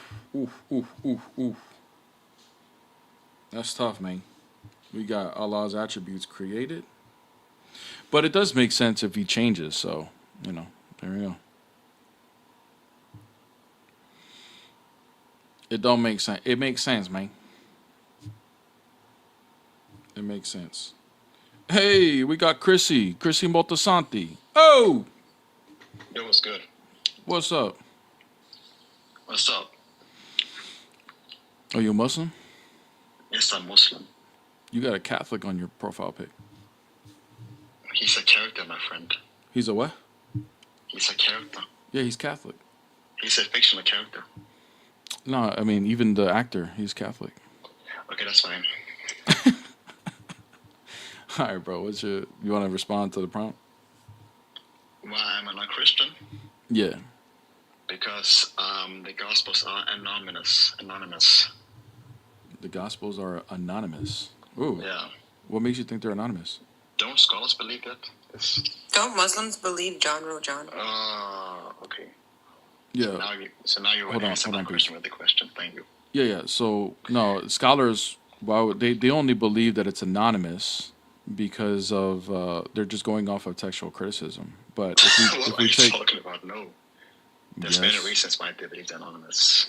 Okay, what are the reasons? Go ahead, tell me. Yeah, because they were composed anonymously and they were circulating anonymously throughout the Christian world. They were not circulating the anonymously. first one to attribute them to Matthew, Mark, Luke, and John was by Irenaeus in late 2nd century. Yeah. During a time where there came a lot of other apocryphal works such as the Gospel of Mary and the Gospel of Judas and whatnot. Mm-hmm. And the attributions themselves are very weak, like Matthew, Mark, Luke, and John. Why wouldn't these church fathers be able to authenticate who the author was? What? Why wouldn't these church fathers be able to authenticate who or to verify who the authors were? Because the tradition started very late. Why would that be a problem? Because if I'm supposed to believe that Matthew wrote Matthew, I should see some early evidence. That is early evidence that the church widely agreed that it was written by Matthew. There was no, and by the way, there was no debate over it either. Nobody resisted. Yeah, because it started with Irenaeus 100 years later. Yeah. So what though? So what? You understand? You understand? Hold on, brother. Hold on. Hey, bro. Listen. This is a conversation. Okay, so when just like I let you talk, you're gonna hear what I have to say. Okay, all right, thank you. So there were other writings that were also from the 1st century that they debated as to who the authorship was. So if the Gospels were an issue, why wasn't there any resistance? Why there wasn't any resistance? Yeah, nobody contended. Nobody had a argument against the authorship of any of the Gospels. However, they had arguments over other writings. Like the Gospel of Hebrews. Yeah, Hebrews and then 2 Peter as well. They debated that. Yeah, because they simply followed what so once again, said because of his alleged right, exactly. Because okay, well, no, I don't know about that. But anyways, nonetheless, my point is, I don't want to go off on another topic. We're still here. Why would if they are capable of bringing arguments, right? If we clearly see within the history that if there's any resistance as to an authorship of another writing of the same century, right, the same apostles that it's supposed to come from, why wouldn't we see any argument against the Gospels? Who was the first one to call Hebrews? Like, who was the first one to debate? Can you, bro? Can you answer my question? No, I just need to clarify. That's why. Yeah. So, the clarification is that there were arguments against other writings. So, Yeah. if there was any resistance, we see it in history. They didn't have a problem arguing these things. So, why wouldn't there be no resistance for the Gospels? Well, based on the data, I would have to conclude that was because they just trusted what Irenaeus said about who were the Gospels. But they don't show. That's not consistent with what they showed. That they didn't just blindly accept what people said. They would argue against it. They argued multiple books. I think the Gospels were the first 4 that were accepted by the church without any debate, like wide consensus, no resistance. There was a couple other letters that were also accepted as well, but about half of them had arguments and they had to debate them in out of the 27. So the fact that the Gospels were the first one accepted and there was zero resistance, and there was resistance for other letters as well, that tells you something about where they were and as far as how they authenticated these things. The other thing is this: what would be the motivation for them to lie about the authorship of the Gospels? Yeah, I mean, there came a lot of apocryphal works at that particular time, and there came also a lot of competing theologies about Jesus Christ. Brother, that's not what I asked. Brother, I didn't. Yeah, I don't want to have to cut. Okay. I don't want to listen, bro. Listen. I'm gonna let you talk. Hold on, bro. I'm gonna let you talk. But I didn't ask about I asked a specific question. Do you remember what my question was? Yeah, why? What motivations would they have to lie? To lie about the authorship of the 4 Gospels. Yes. Can you please answer that?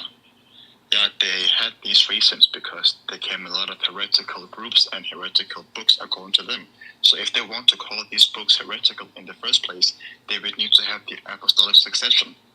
Good. Okay, good. So you're saying that they had to lie about the authorship because the authors were credible? Listen, I don't believe Irenaeus wanted to lie. Brother, I believe that he Capo. I asked you another question.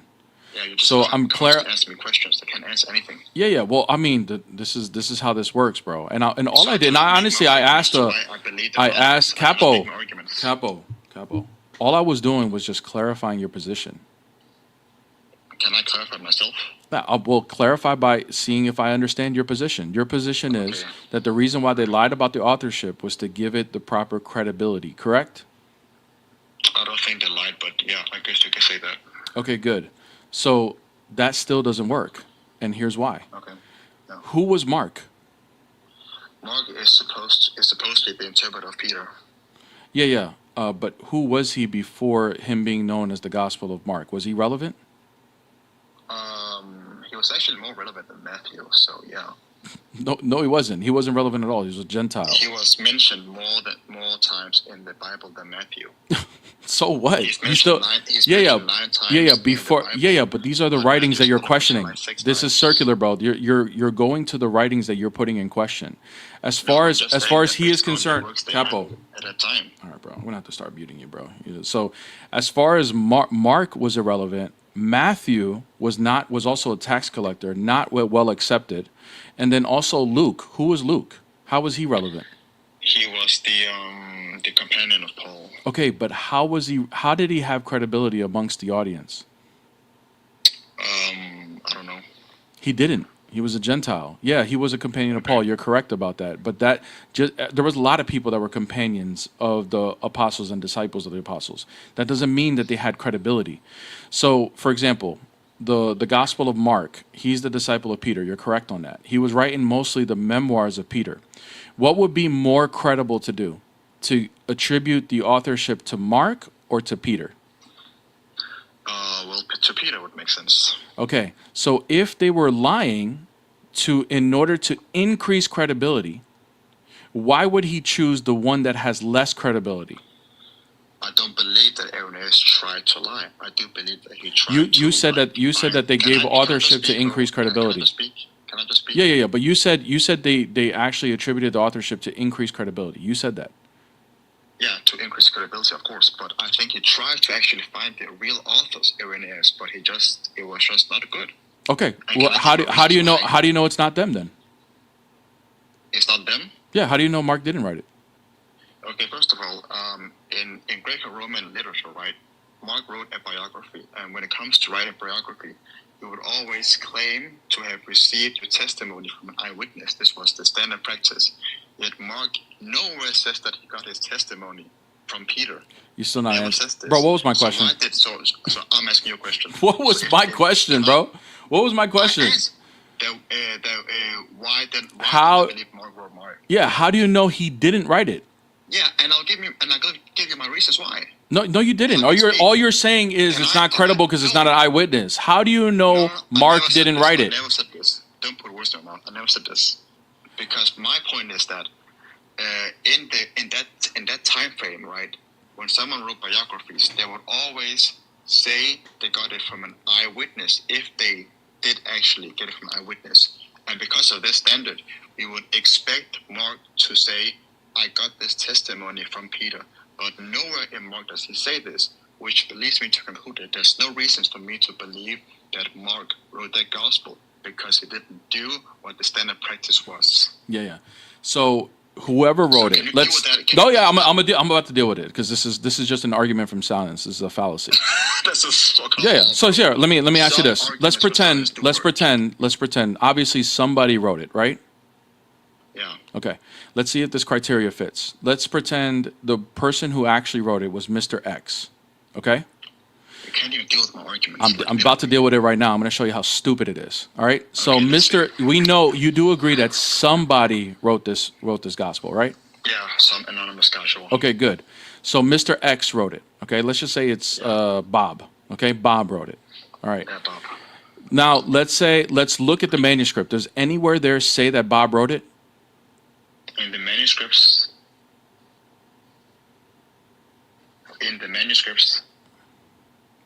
I'm waiting. I'm trying to clarify. In the manuscripts, does it say Bob wrote it? Yeah, because they come later after the tradition. Oh, it does say Bob wrote it? Yeah, after the tradition. No, I'm asking, in the writing, does it say, let's say the original writing, does it say anywhere that Bob wrote it? Does it give us the author's name? Huh? No evidence for this. Okay, good. So then that means I cannot believe it's written by anybody, according to your criteria, because it doesn't say it. No, of course it was written by someone. What is this example, my friend?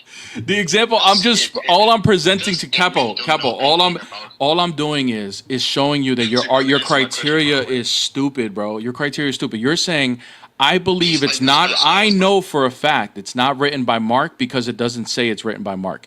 That is an argument of silence. If you're going to use that criteria, that means it's not written by anybody because it doesn't say who it was written by directly. That's your criteria, bro. That's an argument of silence, bro. No, it's not because it is valid because at that particular time, every single person that wrote a biography, they will claim to have a testimony from an eyewitness. Okay, good. Then it was not written by anybody. So then it wasn't written by anybody. It just came about by itself. It was written by anyone who got it from an eyewitness. How do you know that? No one that wrote that gospel, right, got it from an eyewitness. Yeah. Okay. Yeah. Okay, good. So if Mark wrote Mark, did he get it from an eyewitness? If he did write Mark, we should expect him to say that he got it from Peter. Yeah, I don't listen. We're gonna get to that in a second. If it was written by Mark, all right, Capo. See you later, brother. See you later. If it was written by Mark, then we can say that he got it from eyewitnesses. Now the question is, how do you know it's not written by Mark? You're saying because it doesn't say it.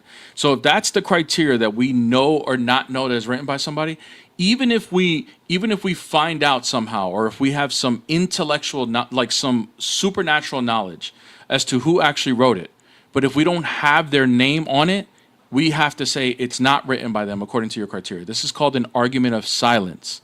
It's a fallacy. It's not just because it doesn't say it, you can't definitively know that it wasn't written by Mark. You don't have evidence to deny it full force. You can suspect, you can have doubt or suspicions that it's written by Mark. That's okay.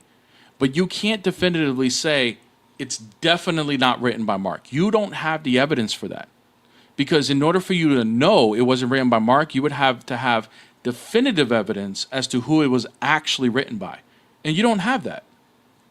Because according to your admission of saying it's anonymous, that would be an admission to say, I don't have enough evidence to know who actually wrote this.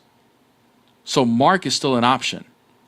See, a lot of people think that when they're doing this textual criticism, that just because people, the scholars say it's anonymous, that means for sure that Mark, Matthew, Luke, and John did not write the Gospels. That's not true. They're just saying we don't have, according to what we are allowed to study, enough evidence to definitively say that. But most historical writings are anonymous because of that. Most of them are. But if you take all church history into account, and you take any motivation or any reasons why they would lie about this or anything like that, if you take all of the information of the church history, we can properly, we can take a good educated guess that it's more probable that they actually did write these Gospels. And there's really no evidence to support against it or anything like that. I think you have a guess, Bookie. Yeah. That guest is good. And another one. Actually, I didn't see. I thought we had like a up. Yeah. What's up, Answers? Hey, what's going on, you guys? It's been a long time. What's up, man? Also, by the way, I hope you had a great birthday piece. Just want to let you know. Oh, thank you so much. Appreciate it. No, but this is, I actually have had a conversation about this yesterday, and I use different historical arguments when it comes to, like, one of this, when Muslims will bring this up, it's ironic because the first thing you got to do is question them on what is that main criticism. Why do scholars say this? Like Bart Ehrman, for instance. Why do they even make this assertion? Usually they don't even know why. They just know that they say it, right? And of course, you would just tell them the answer. If they don't know, which one of the criticisms is that the actual documents themselves of the Gospels, Matthew, Mark, Luke, and John, don't have, say, for instance, I so-and-so wrote this. So by this criteria, by the scholars that they're appealing to, indirectly without mentioning any of their names, we can apply this same logic to the Quran, because nowhere in the actual document does it say, I so-and-so wrote this. What they have to do is presuppose theology into the text that it was given to Muhammad by Allah, through Angel Gabriel. Mm-hmm. That's usually what it comes down to, or they rely on later tradition, just like Christians do, with their hadiths that come 200 years later. But, of course, despite all that information, we do have answers that are legitimate to actually show that the Gospels are written by the individuals that their names are on, by numerous of scholars like Simon Gathercole, Craig Keener, who wrote the book Christ's Biography. But there's a lot of breakdowns and explanations based on that specific time period, irrelevant to all that other stuff I said. But yeah. Thank you, bro. Appreciate it, man. Make sure you guys subscribe to. He has a website, and Bryce does. This is Answer for Christ. Make sure you guys hit his link in his bio and join that. He has a lot of refutations, apologetics against these arguments. So make sure you guys go ahead and do that. I'm gonna bring up the next guest, bro. Thank you, bro. I appreciate you.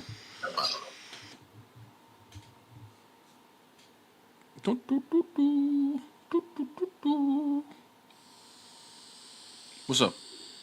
Yo. What's up? What's going on? Not much, man. Are you Muslim? Yeah, sure. Yeah, sure? Yeah. Okay. So, why would I be Christian? Well, the question is, why aren't you Christian? I think it's illogical. Why? The Trinity. Okay. What's illogical about it? Persons to be one God. You got to say it again. You swiped up from the app and it muted you. I don't think it's possible for three persons to be one God. They have the same will. Okay. Why? And can you prove that's logical? You would have to prove why it's illogical. The burden's on you. Because three persons cannot be one God. Okay. You said that already. Why? Like, why can't it be? Yeah. Like, what is the reason? It's not possible? Yes, bro. Why? You're making the claim. Go ahead. Make the argument. Did they all exist at the same time? Yes. So, like, Jesus is not like a lower deity? They all have the same, level? Yes. How is that possible? Okay, bro. So you don't know your own argument? You're supposed to be telling. You're supposed to be giving me the. You're supposed to be giving me the argument why it's not possible. I'm waiting for it. I mean, I don't know if there's like, I don't know how to explain it well, but Well, I just don't understand. well, I mean, what do you want? You want me to bring the argument for you? You want me to help you? Is that what you want? No, I'm not saying that. I'm not saying Okay, that. well then I'm just look. saying I don't understand it. So okay, good. You don't understand it. So then you don't know if it's illogical then. All right, sure. Yeah. Okay. Okay, good. So what argument do you know? Yeah, I basically believe in one God. I don't think it's possible to be, two, three gods. How about this? I don't think it's possible for there to be one person in the creator. What?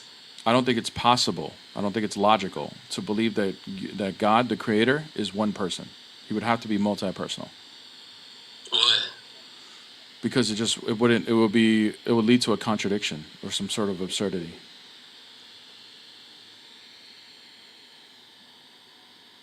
One person being one God is a contradiction. Yeah, it will lead to a contradiction. Yeah, it's not possible. How's that? Well, you do believe that your God's eternal, can't change, right? He is eternal. Yeah, so that means he doesn't change, right? Of course. Yeah, and then he is independent. If he's dependent on anybody other than himself, then that would mean he's not God anymore, correct? So, is Jesus dependent on the Father? I'm talking about your God now. Since you didn't have an argument, I allowed you to give you chances. Now I'm going to bring you an argument and show you how I can show you an actual argument. Okay, sure. Yeah. So you do agree with that, right? That he is not dependent. If he is, then he's not God, correct? I mean, yeah, God cannot be dependent on anyone. He's independent. Good. Now, according to the Quran, he is the most loving, and that's an eternal attribute. Do you agree? Most loving? Yeah. Yeah, he loves. Sure. Okay. Who was he loving before creation? Who was he loving before creation? Mm-hmm. I mean, I don't know. Let's think about it. What options do we have? There's no creation, so creation is not an option. He's only one person, so he can't love another person. He's only one God. There's no other God, so there's no. So what options does he have? Who was he loving before creation? I mean, I don't know. We have to say nobody, right? Nobody, yeah. Yeah. Okay, good. So can Allah express love without creation? Can Allah express love without creation? Mm-hmm. I don't know if he can. I don't think it's possible. It's not possible, right? Yeah, obviously, he should love something that's created. Yeah, so if there's nothing created, it's not possible for him to express his love, correct? Sure. Okay. So then that would then lead to what I just said, a contradiction. Because his attribute, his eternal attribute is dependent on creation in order to express it. So he's not God. You can argue that the Father is all loving because he loves Jesus as a I'm not even talking about the Trinity. I'm talking about your God. I'm saying you agreed that if he's dependent, he's not God. So you just are based on everything that we just answered. Your God's dependent on creation to love. So you're implying that. I'm not even talking about Trinity, bro. I'm just talking about your God. So you're saying my God cannot be eternally loving because he didn't have anyone to love before creation. I'm saying he can't even be God because he's dependent on creation.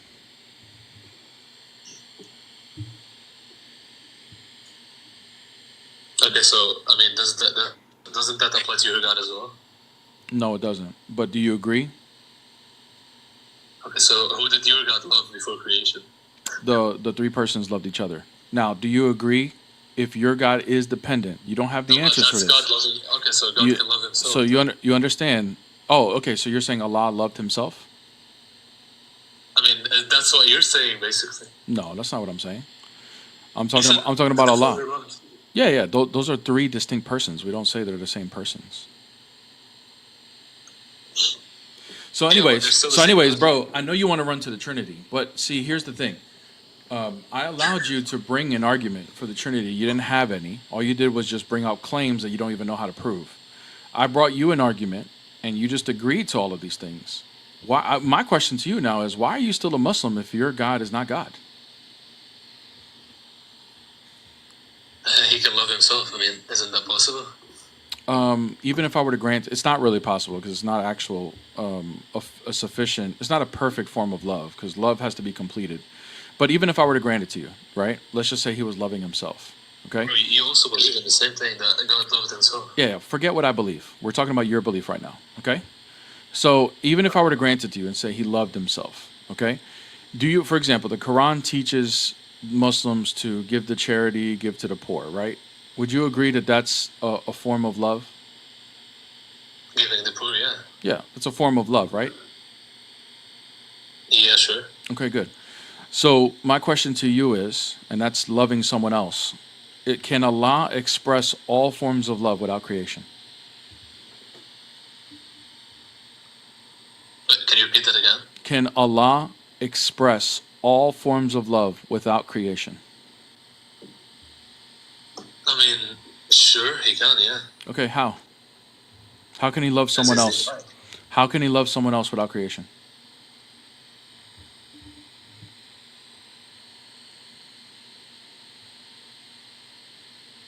I mean, I don't know how to explain it, to be honest. You don't know how to explain it, or you don't have an answer? I don't know how to explain it. Okay, what are you trying to explain? Go ahead, try. Who can he love without creation?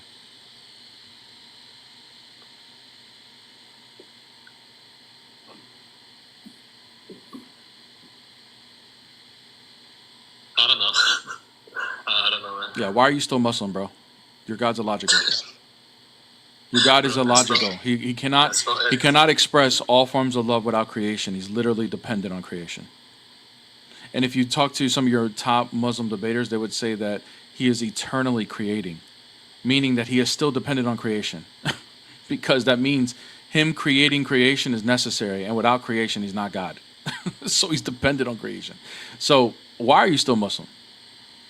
Why would Allah need someone to love?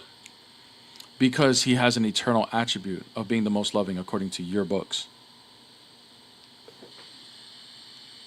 Yeah, but it doesn't mean that he needs someone to love. No, you say need, like we're saying you're assuming that when you say need someone to love, to be loved, you're assuming that we're only talking about like externally. We're saying that love is supposed to be intrinsic to him. He shouldn't need creation to love, but he does need creation to love. That's an issue you have to deal with. Maybe I was wrong about it, that he's dependent on creation. Maybe I did a wrong mistake there. So then what's okay, good. So then who was he? Then that means if he's not dependent on creation, that means he can express all forms of love without it. So how can he do that? And for example, I can say that Allah is eternally loving. Loving what? I mean, he doesn't need anyone to love, but love, So he was. So he was loving. He was loving nothing. I mean, I don't know if you can say it that way. That's the only thing you can say, bro. Is it possible to love nothing? I mean, he has this attribute, but he doesn't need to use it. Oh, okay. So you're saying that he had the attribute eternally, but it wasn't being used, right? It's like having the attribute of being all-powerful and not using the power. Oh, good. Okay, good. So then the attribute, does he need creation in order to express that attribute? Like, do you understand what I'm saying? Like, if he's all-powerful, then he uses power. I do. That would mean, so the attribute, is that within his essence? His nature? The attribute? Yeah, the attribute of being the most loving, is that within his nature?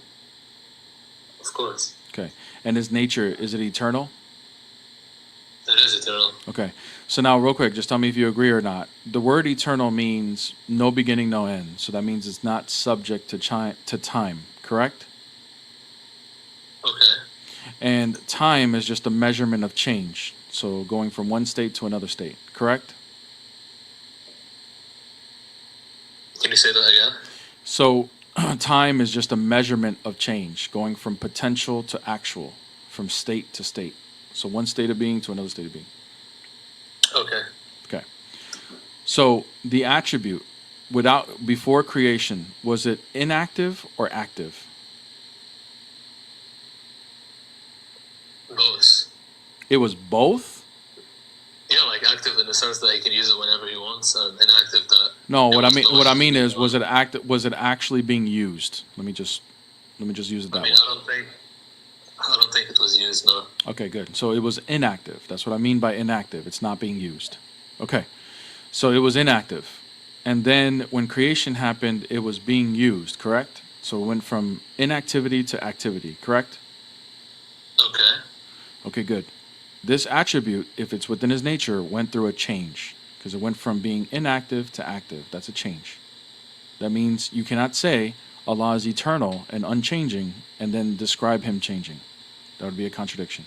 That's not change. He just chose not to use it. That's a change, bro. So, for example, if I have a light in my room, that light has the ability to shine light, obviously, right? If I walk in my room and the light is off, if I walk in the room and the light is off and then I turn it on, is that a change? It's like saying, did God have the ability to create before he created? Yeah. So that would actually fall into another problem for you guys too. But we're talking about love here. Isn't it the same problem to you? No, it's not. It's not. Like for example, did God have the ability to create before he created, and did he not use it before? Here, I'll answer your question in a second once we walk through this change. So the light, you do agree that when I walk in the room and the light is off, the ability of that light bulb to shine a light is still there, correct? Yeah, yes, it was there. Yeah, that doesn't change. But when I go turn on the light and now the light's shining in my room, that's a change, right? It's not a change because it's already there and you chose to use it. So going from a light being off, being used, to then being used, that's not a change? It's not a change as if it's changing, it's just, you're performing the act. It's already there. You can use it anytime you want. So if it's not a change as far as changing, what kind of change is it? The change is like, for example, to not have any light. Right. The light was on, but it's possible that, if the switch is already there and there is light.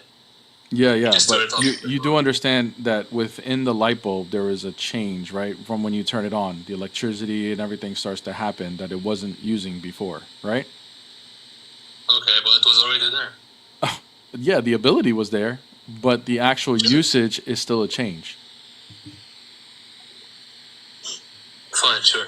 Okay. So then you can't say that Allah is eternal and then say he changes at the same time. That's a contradiction. But he didn't change his attribute. Like, it's not like I'm not arguing that it changed it, like whether he had the ability or not. I'm not even arguing that. I'm arguing that the ability went from potential to actual, which is a change. In that way, okay. Yeah. So then you can't say that he changes and he's eternal at the same time. That's a contradiction. Now, to answer your question about creation, creation for us is an energy of God that comes from His will and His love. His will to create is eternal, unchanging. He always wanted to create, and creation stems from His love. He's always loved us. That's where it's grounded in. That's never changed. But the actual creating is an effect of His will and His love within time. So it doesn't change anything. It doesn't change anything. It doesn't change. Hold on. It doesn't change anything in his nature before or after creation. But did he use the ability to create before he created? Yeah, the ability to create comes from his love, and his love was active. Yes. I'm not talking about love. That's where creation comes from. But before that, did he use it? Yeah, he used love. Yes. He was creation, not love. Brother, creation is an outpouring of his love. Creation is an outpouring of his love. His love was active even before creation.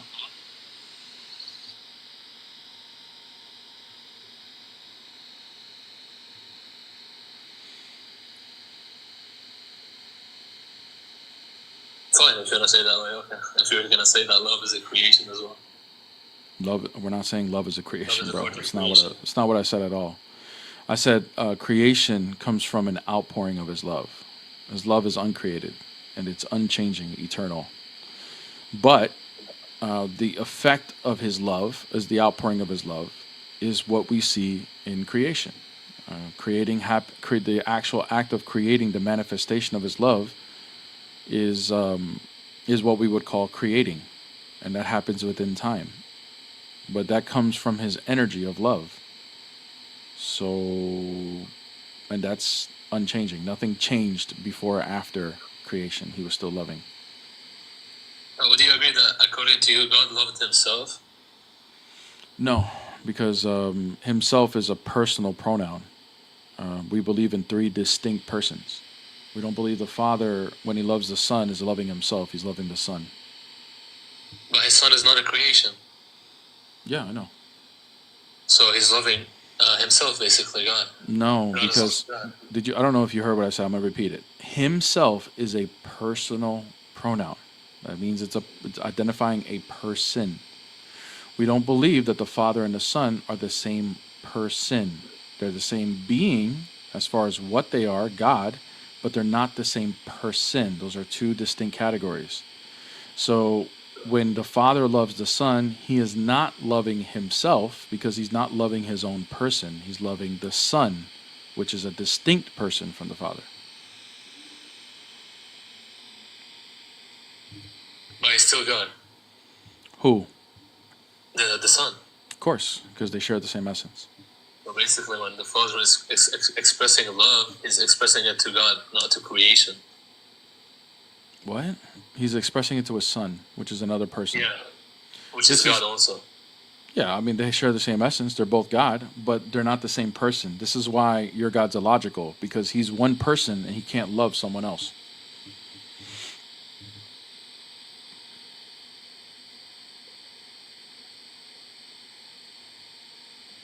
I cannot understand this, bro.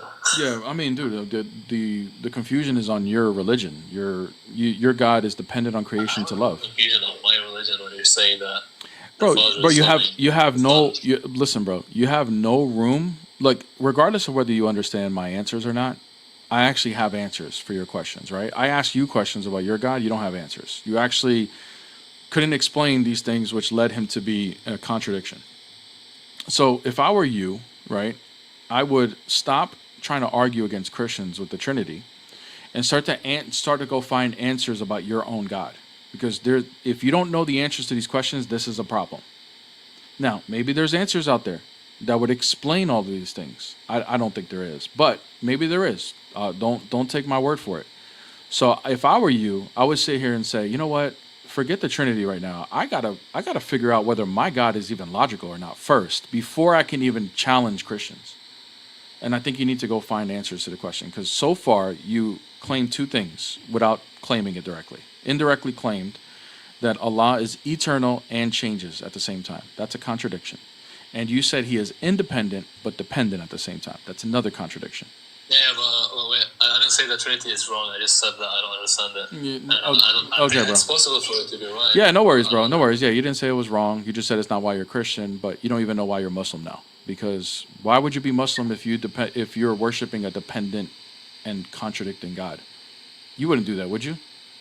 Would you worship a contradictory God? No. Okay, so as of right now, based on the knowledge that you have nowhere else to go but to assume that your God is a contradiction. As of right now, that's where you are. So you need to make that means you're in a place right now that you need to figure something out about your own beliefs. You need to get answers to these questions, because as of right now, based on the knowledge that you have, your God's illogical. Now, maybe there's answers to these questions, but I would highly suggest you go research it now, because you're in what you should actually identify this as a crisis. This is a problem. Your whole worldview of who you have been worshiping is now being challenged, and you should go find answers to this challenge. Okay. Okay? Sure. All right, man. Take it easy. Let me know how it goes. Peace. W Shubahat in the chat.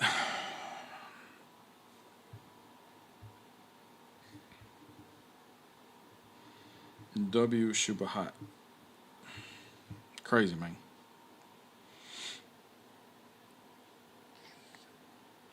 What's Hello? up? What's up? Hey, Hello, Bear the Image. I was watching you on YouTube and I heard I heard first. I thought you were a Muslim, my dear friend. You said that God must be have multi personality, or else it is a contradiction. Mm-hmm. Yeah. Yes, I just wonder what do you mean by this? Are you Sunni? No, I am just theist. All right. Do you take like the hadiths like Sahih al-Bukhari, Sahih Muslim? No, really no. I don't. No, actually no. I also deny everything bad in the Quran. Bro, you gotta be a troll. So are you Quran? Are you No, I'm Quran very only? serious. I am just theist, really. Are you Quran only? No, I'm not Quran only. My family is Quran. I come from a Muslim family, but my mom is from a European. I am 50-50. My nephews all are Muslim. I am on my bed. If you know Operation Stephen on YouTube, I always speak with them on the stream, and I am doing the Bible study also, and I'm curious just. Okay. So wait, you're a Muslim, but you do Bible studies? No, I'm not Muslim, my dear friend. My mother is from a European country. My father is from a Muslim country, North Africa. And that's all. And I'm just theist. I believe in God. I follow Jesus is my example. The Prophet Muhammad, he did good things. He's also an example. If you look at Hadith, he's not an example because he did bad things. Also, there are some bad things in the Quran that I disagree with. And that's all. Yeah, that's kind of crazy. So how do you like what how do you ground denying some of the bad things about Muhammad? How do you justify that? You cannot justify it. If you look what happened to the tribes in Medina, it's very bad. Yeah, but do you believe Muhammad did that? I don't know because is he trustworthy? I don't know. So then, how are you a Muslim then? No, I'm not a Muslim. I said my friend. Okay, you said you're not a Muslim. No, What are I'm you? not officially. What are you then? I am just theist. My brother. You're just what? A theist. Oh, okay. All right. So what's your question, bro? What's your question? Yes, I just wondered because you said God must have a multi-personality, or else it's a contradiction. Because I also know very good how Christians believe. Jesus is the Son, also God, and the Holy Spirit is then the Spirit that is inside all of us. That Christians believe. So I don't even see three persons.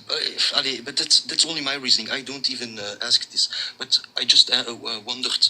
You said God must be have a multi-personality, or else it's a contradiction. That I just wondered. Yeah, because there's certain things that we see that are grounded in our reality, like relational things, like love, right? So we know love is something that's universal, and it requires a second subject.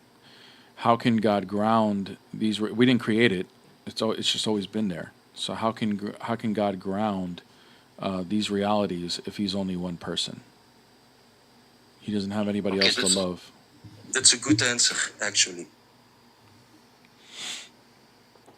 Yeah. So then, so if we're gonna process this, because English is not even my native language. No problem. But I understand that love, you need a second person. I understand this. Yeah. So then, if God cannot ground, if He is the source of all our existence, or if He is pure existence, then He would have to ground all things in reality that are just naturally there, right? He would have to ground these things.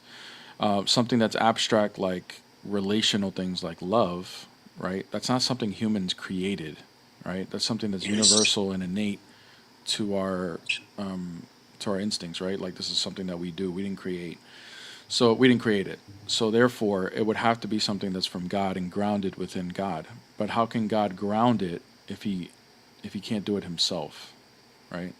If he is dependent on creation to ground this, that would make him a dependent God, which means he can't be God. Before creation, God was already multi-personal. Correct. That's already correct. Mhm. And you also believe before creation. Before creation, I said, Yeah. did also Jesus then exist, or did Jesus just got born by the Holy Mother Mary in the 2025 years ago? Yeah, no, we believe that Jesus always existed as the Logos, or the Word of God. That's the Son. So. The Word of God, yes. Mhm. Always exists as the Word of God. Correct.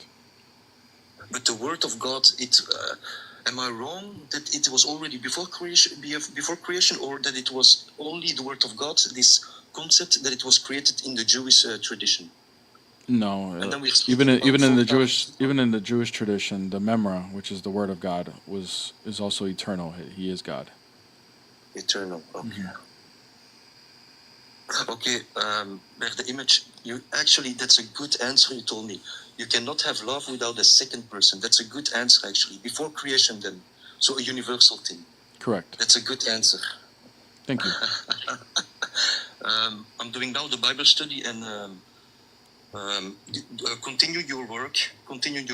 I also do my best to bring awareness to the Muslims to be critical and to think critical. And when something is bad, that you say clearly that this is bad. Amen. And thanks a lot. You're welcome. And Have a good day, man. bless you. God bless. Thank you. Bye bye. Salut. Oh man, I got a troll. Hey, Bear, I just had a real quick question, if you don't mind. Sure. Are you Muslim or Christian? I'm Christian. I just had a quick question about the Trinity, real quick, Okay. if you don't mind. Yeah, go ahead. Yeah, I was watching that debate with Logic and Orthodox Muslim. Would you say that hypostatic properties are essential, or would you rather say that it's necessary? So what was happening in that debate? And by the way, I'm doing a live reaction to that debate that they had on Saturday, 8 p.m. Eastern Standard Time on my YouTube with Bryce J. I don't know if you know who Bryce J is. Yeah, I'm familiar. And then obviously Peace is going to be there too. So we're all going to react to it, and Bryce is going to be commenting on it. But real quick, there's when we're just saying just essential properties, right? If we're just going to say that normally that would be in reference to the essence, right? When we say essential properties, because that's essential as to what makes the person God, right? Right. But there are hypostatic properties that are essential, meaning that they're essential in order to identify the persons. Like those are necessary to identify the person.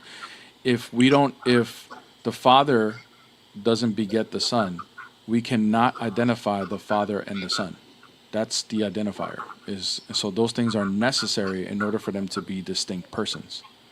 So those we would say are essential hypostatic properties. Okay, and he tried to argue another possible world, and I would just completely reject that there would be any other possible worlds with God, because it's real. Our reality in itself That's is correct. unique. That's correct. And are you Orthodox? Oriental Orthodox. I was just listening to the debate. So yeah, you're Oriental. So I don't think you guys take Saint Maximus the Confessor, but I don't think you guys would disagree with him on his theology. But yeah, because he was more like around the Sixth Ecumenical Council. But anyways, he brings up this argument that there is no possible worlds with God, because if God before he creates, right, if he deliberates his choices, then that means he has a gnomic will. He actually starts to outweigh what is best, what's not, and that would be a contradiction to his nature, because everything he does is good. It is maximally good. So therefore, he doesn't need to deliberate. He's all-knowing. He doesn't need to question or process information, because he encompasses all knowledge. And then also he is all good. He is the one who grounds what good is. So he's maximally good. So he doesn't need to deliberate or anything, and that's why possible worlds are not even something that we would even entertain, because that would actually contradict his nature. Yeah, I definitely agree. I would agree with him on that there. Yeah, for sure. Exactly. That makes sense. Yeah, well, I appreciate it, and I'll be sure to tune into that review on that debate. Amen, bro. All right, man. Cool. Yeah, Take I'll care. see you then. All right, bye-bye. All right, man. I think we might be reaching the end here.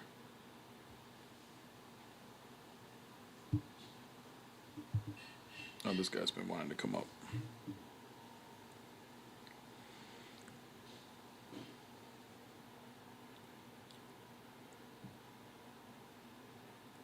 Yeah, it's going to be on YouTube. The reaction is going to be only on YouTube. It's not going to be on TikTok. It'll only be on YouTube. So make sure you guys go subscribe to the YouTube and turn your notifications on. 8 p.m. Eastern Standard Time on Saturday. I think that's the 31st. What's up? Yo, can you hear me? Yeah, I can hear you. What's up? Yeah, I'm not gonna lie, basically, bro, I was Muslim, but going to Christ, I became Christian. He saved me just a few weeks ago, so I'm leaning to Orthodoxy. I've already talked to Sam Shimon and Jay Dyer on their lives, and I'm basically going around asking really anybody, any apologetics or apologists. I don't want to, like, let Satan speak through me to, like, boost their ego, but how can I be like you or like Jay Dyer or like these smart Christians? Like, where do I start? Do I go to church? Do I pay them to teach me? Like, do I get tutor lessons? Like, how do I go through the process of learning? Yeah, bro. It's a good question, and thank you. I'm flattered by the compliment. But look, here's the thing. You need to first find what church you're going to be a part of. So, are you leaning towards Eastern Orthodoxy? So I already found an Indian Orthodox church that's near me, and so the Orthodox Discord channel, they basically told me, go to that church, go learn from that church, go get baptized, and etc. So, you know. Yeah. That's what you need to do, bro. You need to be under some form of accountability. You need to be learning our faith. I don't know if that Indian Orthodox church is Eastern Orthodox. I would recommend going to an Eastern Orthodox church. That's just my recommendation. You said what? I would recommend going to an Eastern Orthodox church. I don't think that Indian Orthodox church is under the Eastern Orthodox branch, but I could be wrong. But nonetheless, I would recommend going to an Eastern Orthodox church, and whatever, regardless of what you choose, if you want to be an apologist, this goes to anybody. You need to practice what you're preaching. You can't be an apologist and not go to church. Okay, you can't be an apologist and not be actually practicing what you're learning. And then you got to take time studying.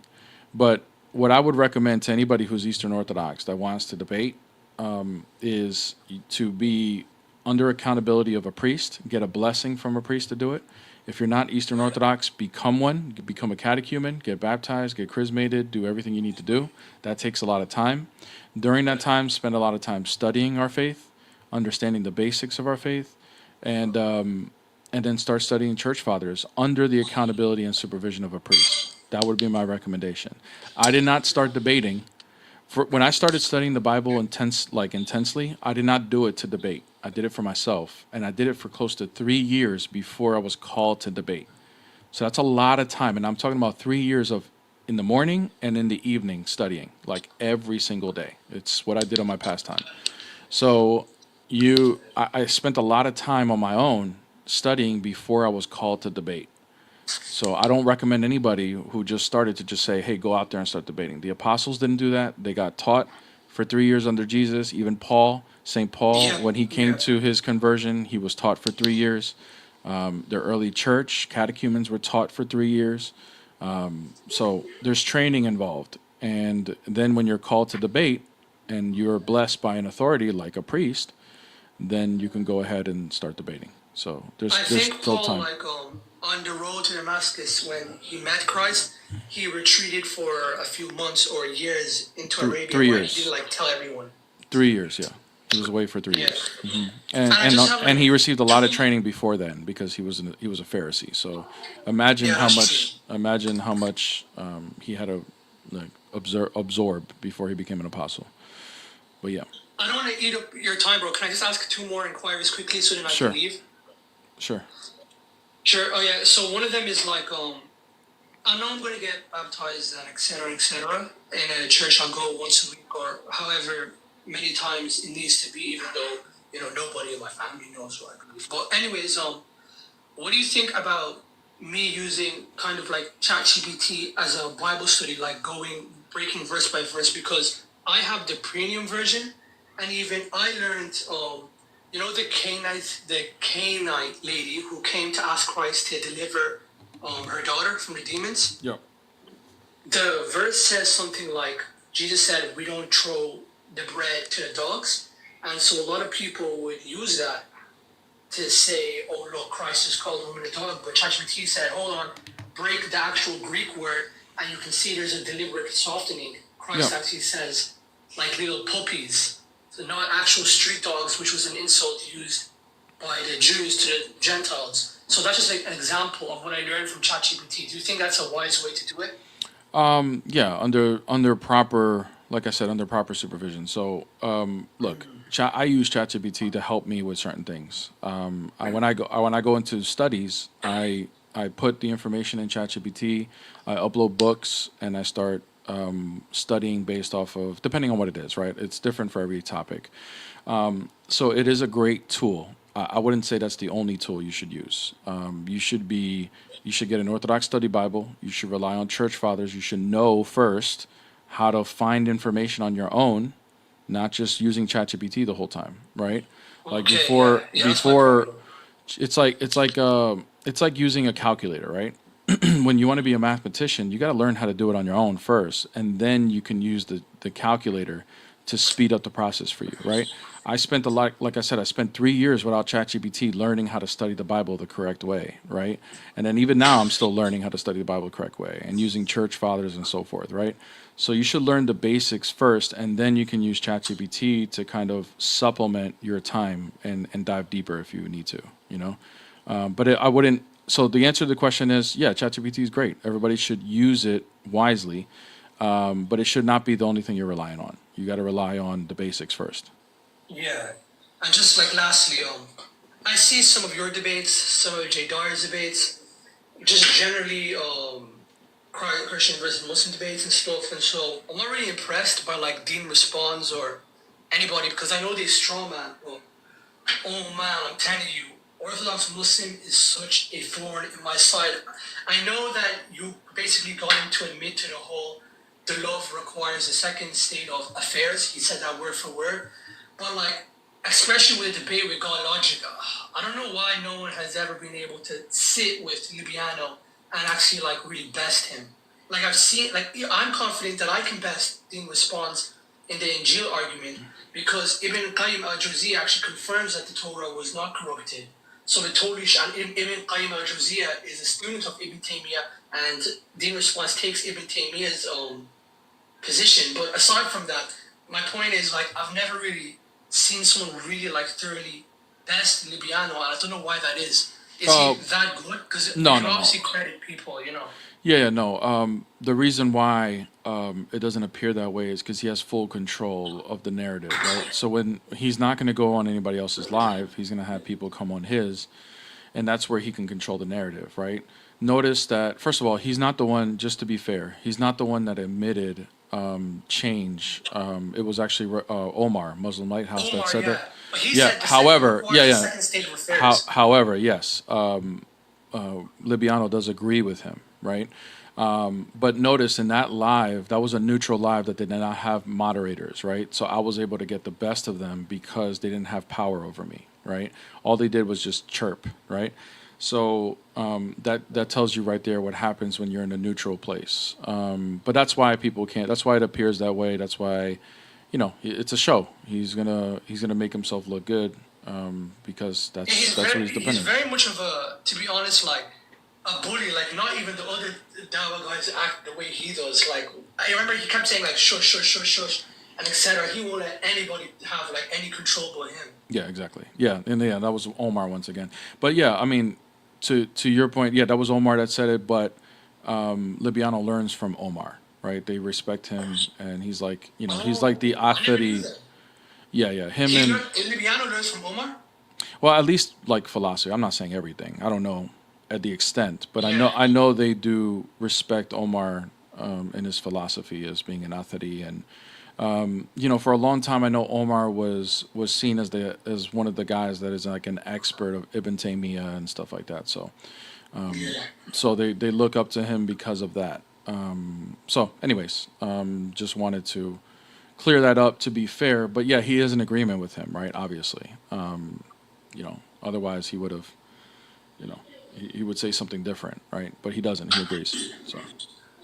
I've also seen other Muslims disagreeing with Libiano, so it's not specifically just he's very good at philosophy and etc. The issue of like when you have 21st century terrorism etc. being attributed to fundamentalist Islam. Libiano makes full disavowal that they have nothing to do, or not really nothing, but that they're out of the fold of Islam, like when it comes to the Islamic State. So I know as a former, to be honest, when I was from them, because I was Muslim, so I did have some fundamentalist support for some groups. But I know that he can be wrong, because he's wrong specifically on that point, but then that's not something that Christians would bring. That's more of a Muslim versus Muslim.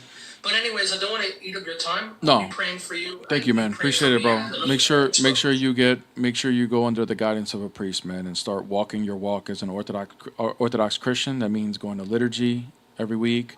That means participating in the feast days. That means participating in the weekly fasting, participating in the daily prayers, going to get catechized and learning our faith. All those things are important before you start doing anything else that God's called you to do. Okay? Yeah, no worries, bro. And I see some people in the comments, they can't fathom that like a Muslim can become Christian, but it's okay. That's what they always do. But thank you very much, bro. No worries, brother. God bless you, man. Thanks for coming up. You too. All right.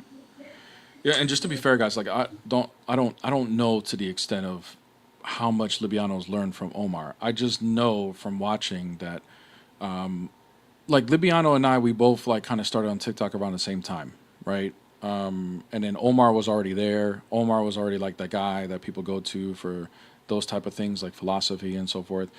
And there's been like as the last guest said, there was like debates amongst Muslims on certain things that Ibn Taymiyyah held to, like for example, Allah being a father, Torah being corrupted. There was a couple months back, like earlier in the year, there was some huge division amongst Muslims on TikTok arguing over these things. And it was like Omar and Eminem and Libiano was on their side. So, I can just take an educated guess that he takes a lot of what Omar says. To the extent of how much he learned from Omar, I have no idea. But nonetheless, I think you can make that guess. Thank you so much for the super chat. LC Flooring Incorporated, thank you so much for the super chat. I just want to say, keep the amazing work you guys are doing. I learned so much watching your debates. So many questions have been answered just by watching you. Thank you for helping me understand the Bible and strengthen my beliefs. Bro, that made my day, okay? The whole reason why, I tell people this all the time, the reason why I do debates is not for vanity. It's not to like puff up on somebody and dunk on them, even though I do that, right? It's really for the audience. If I had no audience, I would not be fulfilled. I would feel like crap every single day if I was doing this. If it was just one-on-one with a Muslim and I'm dunking on them and doing this, doing that, like I wouldn't feel good. The only reason why I do it is because I know there's an audience. I know there's people watching. I know there's Christians that don't have answers to these questions and they want their faith to be strengthened. And by hearing these answers, your faith will be strengthened. It happened for me, and I'm just trying to give it back.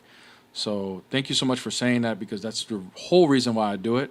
And then, of course, if there's people that are non-believers, they hear some of these answers and hopefully they come to Christ. That's a bonus, right? I'm hoping for that too. But I know for the believers that already believe, I want to be able to give value to you and strengthen your faith. That's the whole purpose of this. Bear just had an Uber ride with a Muslim, used your love argument, completely rocked his world. He is now going to read the Bible. Praise be to Jesus. Wow, that's another amazing comment. Thank you so much for that, JC. Yeah, that's a big W right there, right? Why not start using these things to other people and having them just give them the shubahat that they need and go find the truth. Doesn't mean that they will. Doesn't mean you have to force them, but plant the seed, right? And we'll see what God does from there. So thank you guys for those kind words. I really appreciate it. This is my last one, and I'm gonna wrap it up. What's up? Yo, so I was asking in the chat if Jesus was a Jew, and I got muted by your mods. So Okay, are you Muslim? I wouldn't say I'm Muslim. What are you? Jewish. Say Muhammad is not a prophet and he's burning in hell. What? Say Muhammad is not a prophet and he's burning in hell. No, I have Muslim friends. I'm not gonna say that. Okay. I do believe You're gonna. Okay, I'm gonna give you one more chance. If you deny it. Jesus is a Jew. Okay, good. See you later, bro. What? If you're not gonna say it, you're not gonna stay up here. So see you later. Kick rocks, and you're gonna stay muted. How about that? Oh, why is he unmuted? Here, let me mute you. Stay there, dog. Quiet, little boy. Peace, are you going live?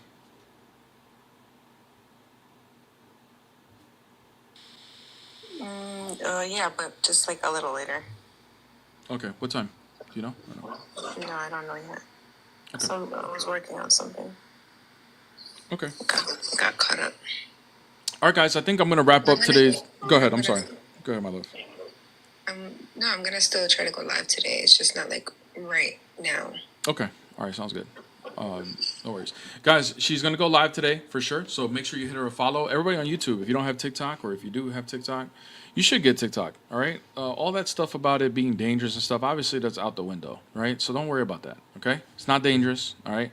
And by the way, like, what information can they get from you that's so crazy, right? Like, they're already getting all our information anyway, right? If China's getting our information, they got it on Temu, right? You shopped on Temu before, didn't you? Or you guys shopped on Shein or all that stuff. They got your info, man. Don't worry about it. It's all good. It's already out there. All right? So join. Why not just at least, if they got your info already, download TikTok and come join our debates, right? Come join the chat. Come like the stream, okay? And come follow Peace, because she does some really amazing lives. So make sure you go follow her as well. If you're on TikTok and you don't have YouTube, why? Why don't you have YouTube? It's not dangerous. Get YouTube. All right. And then go subscribe to not only my channel, but her channel, which is in the description of the stream here now or in my bio. All right. In my bio on there. Hey, Fashion Nova, is that from China too? I didn't know that, actually. I guess I should have known that. I guess that makes sense. Fashion Nova is from China? Is that a Chinese website? I don't know. I don't know. I just assume everything's from China. Yeah. So, anyways, yeah, Fashion Nova too. If y'all shopped on Fashion Nova, y'all are cooked. So don't be afraid of TikTok. But anyways, there's a lot of evidence out there now that TikTok wasn't really doing what people suspect. It's actually very safe. They have a lot of security on it, which is why Trump said he's going to keep extending the ban until they settle this thing with China. So TikTok's here to stay. So, anyways, guys, download TikTok. Come join us. Tap the screen on live. I would not be offended if you are watching my stream on TikTok and YouTube at the same time. Wouldn't be offended at all. I actually would be very happy with that. So, anyways, thank you guys for allowing me to hit the super chat goal once again. I think I'm 7 days in a row. Let's go. Thank you for allowing me to hit the super chat goal for the day. I really appreciate that. All of these things matter. Look, guys, if you guys can't do the super chat goal for whatever reason, if you don't feel called to it, don't feel the pressure. But I'm putting it out there because all of this helps the channel grow, helps me continue to do this full time, helps Peace and I come together finally and do what we want to do in our future. So a lot of stuff happening because of it. So thank you guys so much for helping me hit the super chat goals and everything. Also, I keep the ticker down there. Don't forget the Patreon. I have not this week. I know I've been saying this a lot. Okay, I'm so sorry. This YouTube stuff falling on me. New job, new all this stuff. A lot of stuff on my plate, guys. You can ask Peace. Like, when I get off of these lives, I'm not just sitting around doing nothing. I'm busy, either working on my business, working on making thumbnails, editing videos. It's a lot on my plate, Okay. I'm not complaining. I'm happy about it. I'm blessed. So I'm not complaining. I'm very, very blessed and happy and fortunate that I have this issue. It's not really an issue. But I am going to find time to update the Patreon. Hopefully this week, everything goes well. I do plan on it. And when I do update it, whenever it is, whether it's this week or early next week, I'm going to update the Patreon with multiple. I have a ton of stuff that I could put on, and I'm just going to update it for several weeks and schedule it so that for the next like 4 weeks or so, you guys have new content dropping there for the next 4 weeks. Okay. And that way you guys are back in there. There's enough stuff right now. If you're a new Patreon member, you have enough stuff right now to go in and study for the next 4 weeks anyway, right? So if you're not a Patreon member, go ahead and support the Patreon. And by the time you're done studying everything there, you will have new information there. So you guys will be very, very busy. Okay? Patreon, just so you know, the Patreon is for people who want to go more in depth. Even though I have different levels, I have very basic, new beginners to moderate, like medium, like level, to advanced to expert levels, right? Whoever wants to get to the expert levels, if you want to study, I give you guys my arguments. I give you guys free books. I give you guys things to read. I give you guys notes. I give you guys a lot of different things, Bible study notes, things like that. All right. So there's a lot of things that you guys can study on my Patreon right now that if you join it. So if you want to be a supporter of the Patreon, go ahead and go to the Patreon, patreon.com/beartheimage. More information coming very, very soon for it. Okay. Thank you guys once again. God bless you guys. Once again, follow peace. Go support the new video. New video dropped today. Let me see where we at on the views and the likes. Let's see. Hold on. New video dropped this morning right before I went on stream. So we're at 554 views. Only 7 comments. Let's get the comments up, guys. Let's get the comments up. The watch time is a little down. All right. Just everybody here, go to the new video, click play, and just let it play all the way through, guys. Help. The watch time is king on YouTube. If the watch time goes up, the videos go viral, okay? And let's definitely get the likes and the comments up. That's easy to do, okay? So let's do me a favor. Go show some love to that video right now as soon as I get off the stream. Oh, send the link. That's a good point. Let me send the link to it. 1 second. 1 second. Great idea. Great idea. Get a shareable link. Okay, here we go. Here's the link to the new video, guys. I'm going to pin it too. Let me pin it, inshallah. Hold on a second. Where is that, man? Dang. All these comments. All right, I don't know how to pin it right now. Hold It's on. in the bio for the TikTokers, by the way. Just go to the YouTube. Yeah, all my comment section is like catching up. 1 second, guys. I gotta pin it. It's stupid because on StreamYard I can't pin the comment. Here we go. All right, it's pinned on the YouTube right now. Go ahead and go to that video as soon as we leave the live stream right now. It's pinned at the top. That's the link to the new video. All right, right up there. It's pinned at the top. Click on that link and go watch the video right now. Play it all the way through. Okay. Don't pause it or anything. Just let it rock all the way through. If you have to go leave and do something, let it play. Just let it play all the way through. But I do want you to watch it and consume it. And make sure you guys like and comment on the video, okay? Because all of those things help with the algorithm. But watch time is the key, guys. Okay? Don't be wrong. Likes and comments help with the engagement. But watch time is king. If we get the watch time up to above 40% of the time of the video, overall as an audience, then all the way up to 50%, it goes viral. So I've been doing pretty good, 40% most of the time, but if we get it to like 50%, it's amazing. So that doesn't mean only watch 50%, by the way, guys. That means watch it all the way through to get the averages out, okay?